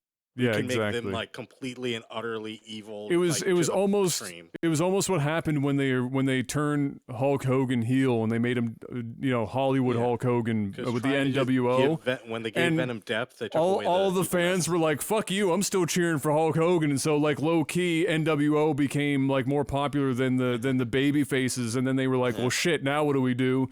And it was kind of similar with Carnage and Venom. So yeah. That's October, right? We said that already? October, I think? October. Yeah, I think it's October. Yeah. I don't give a fuck about Spider-Man. I definitely fucks with Tom Hardy playing Venom. I can tell you that much right now. I'll be watching that for sure. One of the 2 movies I'll probably see in theater this year. So that's good. No, I lied. I forgot. Deadpool 2 is coming. So maybe 3. Deadpool 2 trailer hit, and in Deadpool style, it was funny and over the top, and had Easter eggs. Yeah, Easter eggs just fucking sprinkled throughout. Like the Bob Ross painting, if you look carefully, is in the background that he did in the other teaser, and the little like when he was doing like the little shit with the diorama between him and Cable, and he drops them. They both have Wade written on the shoes, like it was Woody from Toy Story. Like, there's just a lot of silly stuff like that. They made fun of Superman's mustache thing right off the rip. They got their dig in right away. So yeah, I mean, it was more Deadpool, and I'm okay with that. Yeah, well, it looks I'll honestly say I wasn't as blown away by the trailer as I'd want to be. I can agree with that. Yeah. And I think it's mainly. I think Cable looks amazing. Yeah. I think it's going to be a great fun ride. I mean, I fucking loved the first Deadpool, and I'm sure that they're going to do things even bigger and better than the first because their budget is infinitely bigger, and they've got big shoes to fill. And now they've got a legitimate villain. Yeah. Not some cookie cutter, shit that they had in the first movie, because they really wanted to focus on Deadpool's origin story. And now we know who he is, and now we can actually have a comparable villain. It's kind of cool to see Brolin playing a villain here, and then he's playing a villain over, or he's playing Thanos as well. So, guy is just playing villains like crazy. So hopefully that won't ruin my Avengers experience, kind of if his Cable is so good that we're going, oh shit, this is not as good as his Cable. So we'll see how they do that. But beyond that, it looked good. I laughed during the trailer. The only issue that I have with Deadpool now is I think I'm going to start to become desensitized with how much of the fourth wall breaking and how much of the over the top jokes and it's starting to feel a little bit like I'm watching Ryan Reynolds do a Deadpool. Like it's like it's starting to flip for me, where it was like before this Deadpool character is amazing, and now, and it's mainly, I think it's because he's been killing it so awesome on social media and these small YouTube videos and these things that I'm seeing too much Deadpool. Like it's the point where like when you have Destiny doing their Deadpool variation. I'd rather see Deadpool once every 2 years in an amazing movie and some really funny trailers throughout the way. But when you're blitzing social, it's like, dude, we're sold. You fucking sold us, man. Your first movie was incredible, but I think for me, and I'm still not complaining because it's still a good trailer and I still laughed and I'm still excited. I think if they continue to go as aggressive as they are, as funny as the Bob Ross thing was, and it was funny, but I feel like I'm getting too much Deadpool doing Deadpool and Ryan Reynolds doing Ryan Reynolds, that I hate that if the movie comes out and I'm not laughing as much or I'm not as surprised on how ridiculously awesome the movie is. It's almost to be expected, and I'm becoming desensitized with it. I need Ryan Reynolds to do some other movies where he's not Deadpool or Deadpool style character, so that we can cleanse our Ryan Reynolds palette a little bit, so that when we get the next Deadpool, it's really good. It's refreshing. It's like, oh yeah, this is amazing. I think, I can agree. That's my only negative. I can agree. It's definitely, I mean, it's the type of, let's be honest, it's lowball humor. There's very little hyper intelligent humor. The closest thing to intelligent humor Deadpool has is Easter eggs and references that you might have to think for a few seconds to make the connection. Otherwise, it's poop jokes and titties come out. Like, that's pretty much Deadpool, right? So that's an incredibly easy thing to get fatigued by. It's something that you can absolutely laugh at until you cry in short spurts, but it's pretty uncommon for people to be able to sit there. But it's a campaign that's what I mean. The whole year. So it's very uncommon to be able to just get bombarded by that for all that time and then go into the movie and be able to see it with fresh eyes. It's very difficult. So unless you've managed to avoid all of this social media mayhem that has been the Deadpool 2 marketing campaign, you might very well be fatigued by the time you get into the movie and watch it, and you might still enjoy it, but you're not going to get as much out of it as you would if you hadn't been blasted by how many baby jokes can Ryan Reynolds make on Twitter in the run of a week. Yep. That's kind of the way it goes. But I think it's kind of like how other roles have been matched almost perfectly. Ryan Reynolds was Deadpool before Deadpool fell in his lap, right? Like that's just kind of been his personality, and it just so happened that he also was a fan of Deadpool, and it just probably fed off one another. Honestly, he probably pulls some of his shit from Deadpool. It's a perfect match. I'm not sitting here complaining anyway. I wasn't as crazy about it as no. So I can agree. Same here. Yeah. But I'm pumped. I'm going to see it. Yeah. I guess the last thing that I could think of that I didn't write down here was that we got the Han Solo trailer. Oh yeah. Yeah. That came up. How did you feel about that? I have my own feelings about it. How did you feel about Mr. Solo's trailer extravaganza? I liked it. I'm not like I'm not crazy about it. I'm not like, oh fuck, I can't wait to go and see a Han Solo origin movie. Yeah, I the guy who plays Han Solo, he doesn't look really like Han Solo. He doesn't really sound a whole lot like Han Solo. A couple of his mannerisms that he did worked. I noticed there were a couple of moments in the trailer where I was going, okay, that. And then there were times where he would say a joke and it would like Han Solo just does not sound like that and he does not talk like that. There's the argument that a lot of fanboys that are saying where they're going, well, it's a young Han and he starts to, that's how, stuff happens. And then he starts to become that character, which, sure. But at the end of the day, he just doesn't do Harrison Ford straight through. Yeah. I mean, I want an imitation. I didn't want an imitation of Harrison Ford. Yeah. I wanted my own. I wanted to see a character, and I was never a huge Han Solo fan. Like that's the thing. I'd much rather see an Obi-Wan Kenobi movie, but we're not getting that yet, and that's eventually I'm sure going to happen. But Han Solo's cool, I guess, and I'm more excited about the other characters than Han Solo, to be perfectly honest with you guys. I'm going to go see it. I'll go see it opening night. It's a Star Wars movie, of course. I have a feeling, honest to God, that it's going to be better than Episode 8, and I think it'll fall a little bit lower than Rogue One. But I got a feeling that it'll be an enjoyable, pleasantly, surprisingly good film. Donald Glover wins the trailer in my opinion. Oh yeah, dude, and he nails it. I was about to say, after I watched it, I was like, you know what this is? This is Childish Gambino, A Star Wars Tale. # winning is pretty much how I see it, because this is how it was. So when you talked about the guy playing Han Solo, and was cracking the joke that didn't quite seem Han Solo, and sometimes he had the mannerisms where it's like, okay, yeah, I can see the Solo character in here, but it wasn't very consistent.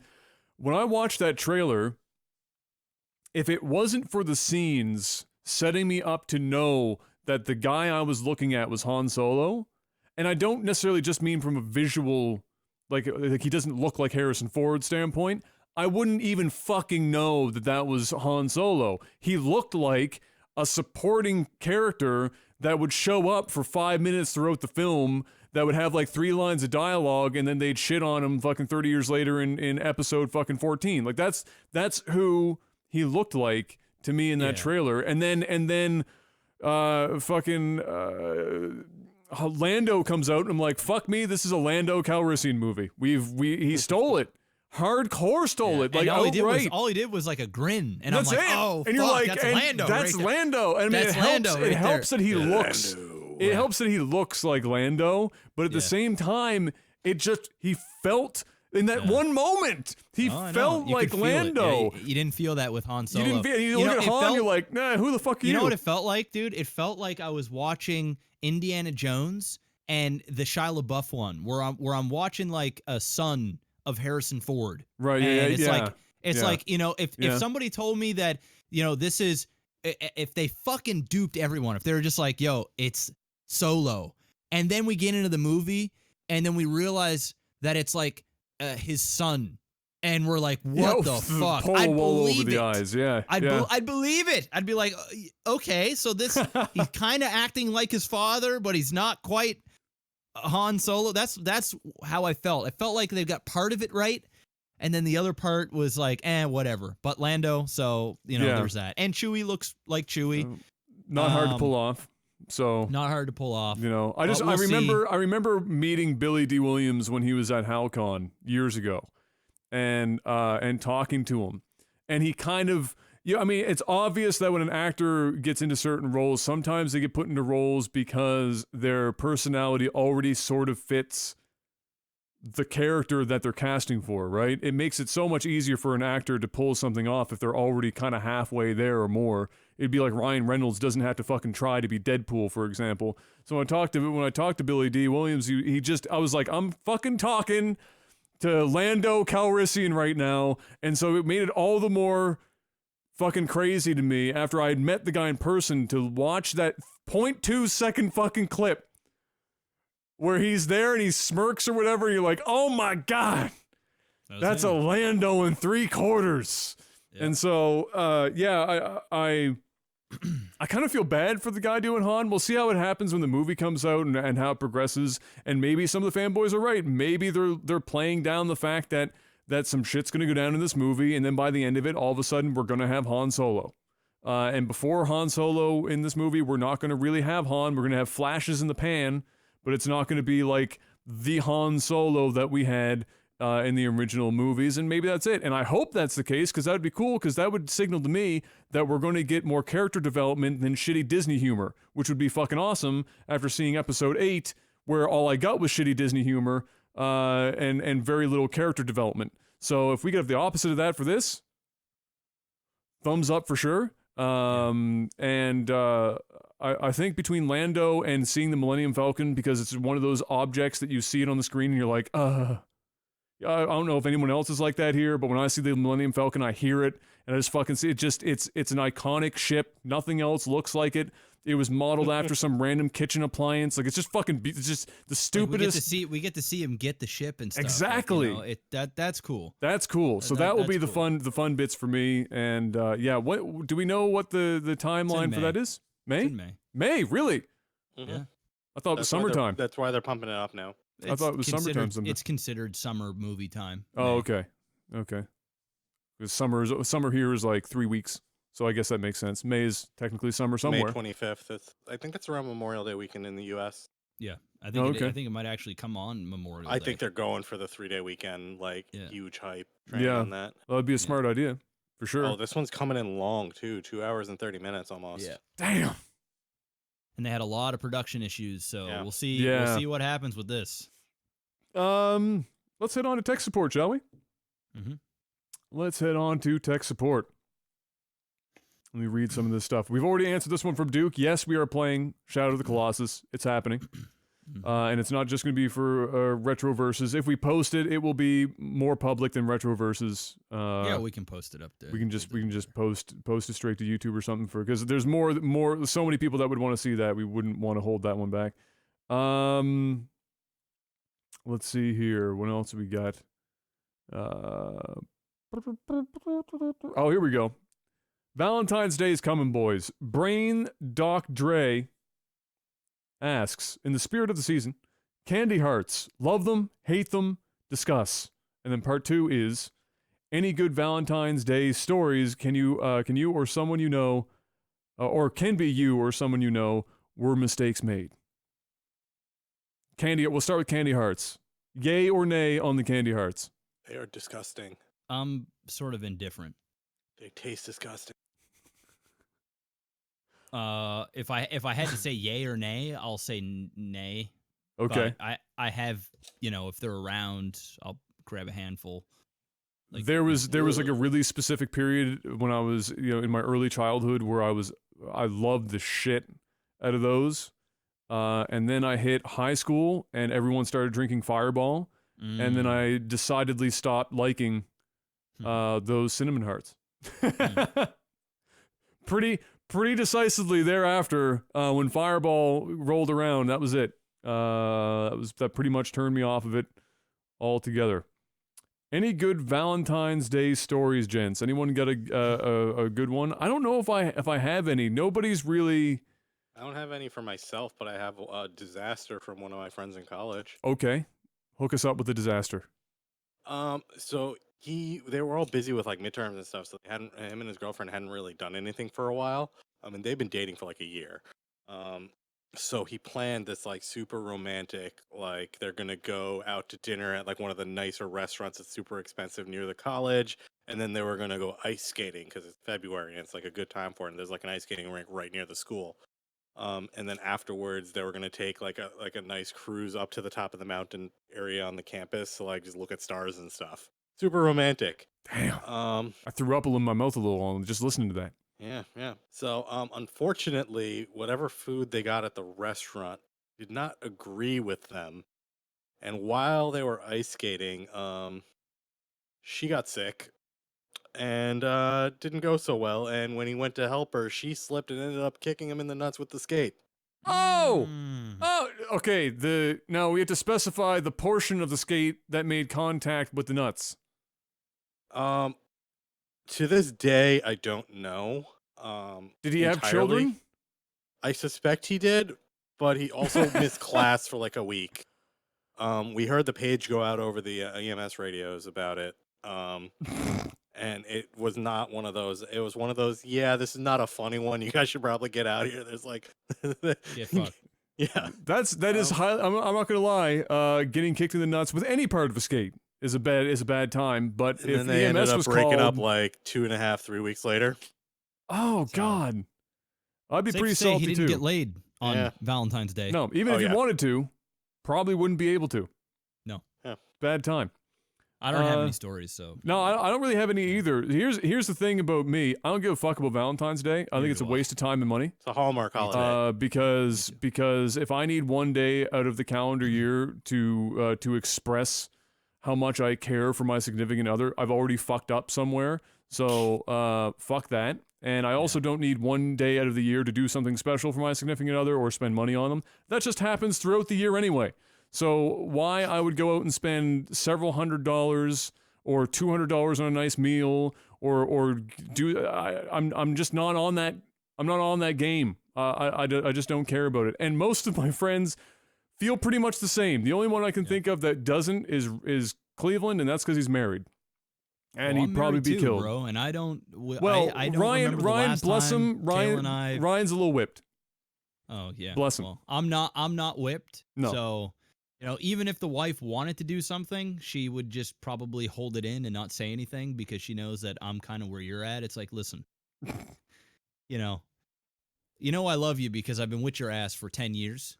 All right, and that's pretty much it. Are we gonna fuck tonight or not? Because if not, I'm gonna stay downstairs and play some video games a little bit later than normal. I'll catch you in the morning. That's pretty much the show. We're not people that celebrate, like, we don't celebrate Easter. We don't celebrate Valentine's Day. There's these, we don't do these things. It's Christmas and birthdays. That's Easter is only really something you celebrate, one, if you're celebrating it as a Christian, or two, you're celebrating it because you have kids and you're getting them chocolate. I suppose, yes. And that's really about the only way that some parents will buy like it's a second Christmas and some shit. And like, I used to get a video game every Easter. My parents used to buy me a video game. We used to get little presents. I remember my parents looked at me and said, "If you ever ask for anything for Easter, your ass is grass. Don't even bother. That shit is heinous." Got Jesus back. Yeah, exactly. So yeah, no stories, unfortunately. But shout outs to Ryan for being probably a better husband than I'll be. in the general sense, anyway. You guys have any of the ones that are listed here that caught your eye? Not really. I think a lot of these we've kind of talked about before. That's pretty much it. I like this one. We haven't answered this one before. I kind of like this one, though. We'll end on this one. So Axwell asks, if you had infinite money and you had to make a party insanely expensive, who would you invite, where would it be, and what would be the theme if there is one? So just the craziest ass expensive party, who would be there? And if there was a theme, what would it be? I would, just because I would invite Elon Musk.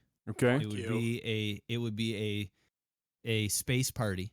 Okay. And we would take a... This is topical. I like this. And we would take a space shuttle out into space. Mm-hmm.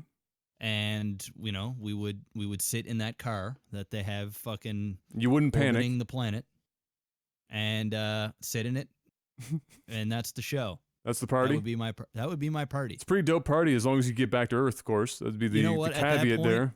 I wouldn't even care. Wouldn't even matter. Wouldn't even care.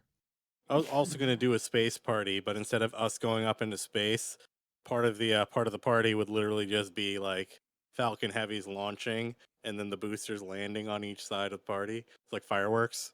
I'm going to go with, if it's infinite money, which is kind of how this has been themed or framed, I should say. I would recreate Rapture from BioShock at the deepest part of the ocean that we could fucking find, like Mariana's Trench, and I'd throw an epic like mashup of like the 20s and 30s, the roaring times, like the post-war boom shit, and just go on a rip with that. Invite everyone. Take as many as the fucking town could hold. Bring them all. Bring them all. Although I guess I'm gonna have to invite some people that can actually sing appropriate songs for that. So it had to be Bill picky choosy there. But for everyone else, there's MasterCard. Come on down. No, I like that. I think you might have actually won the party. That's a creative one. I think that'd be pretty dope. And then you have the added benefit of being able to live underwater and away from all the crazy people up top. So that's Isn't big that bonus. Isn't that how everything went sideways in Rapture to begin with? Adam? Yeah. But see, the problem was they brought the crazy with them. That was the crazy. That was where we went. Well, see, if it's just me, myself, and Irene, then that's fine, because then it can only go so far. You know what would happen there, right, Adam? You would have the party perfectly done. Everyone would leave, and you'd be just you, yourself, and Irene down at the bottom in Rapture there, and you'd bend over to pick up one little beer can or something. Throw my back. Your back would go out, and you'd just be facing up, looking up at the water, being like, "Well, shit." All that money, and I forgot to install Life Alert in the Rapture. Fucked it up. All right, well, ladies and gentlemen, that's going to be it for this episode of Technical Alpha. We will wrap it up there. I'll throw it over to the end screen. And once again, since I basically just about died on my kitchen floor today, this page hasn't been updated, so people might be getting extra shout-outs. And if you do, bless you. Odds are you were on this page long enough that it probably doesn't matter if we give you extra shout-outs anyway, so I'm not going to be all that concerned about it. Jetrix, the $500 mark, Postal Panda and Chico at the $250, and a whole host of people at $100, including Fry C, Derek P, Naily, Adam B, Jamaican J, Jorbach, Toto Steel, Matthew M, and if there are new people that have swapped out for that, I apologize. Let me just real quick. Go over to this page and I scroll down. We did lose one person. One person got an extra shout out. I don't know who it was here. No, it was Fry C got the extra shout out this week. I guess we can let Fry C slip by. I think we can let him slide. I think we can let Fry C slide. All right, ladies and gentlemen, thank you so much for listening. As always, you can head on over to technicalalpha.audio to get all the information about the podcast if you don't know something about it. You can also check out our Patreon at patreon.com/technicalalpha. And follow us on all the social medias and stuff if you want to keep up with when the show goes live, which is currently every Thursday, 8 p.m. Eastern Time on twitch.tv/technicalalpha. Thank you once again for listening. We'll see you guys next week, same time, same channel, unless, of course, I, break my back this time. And until then, peace. Oh, we'll strap you to a gurney. Oh, perfect.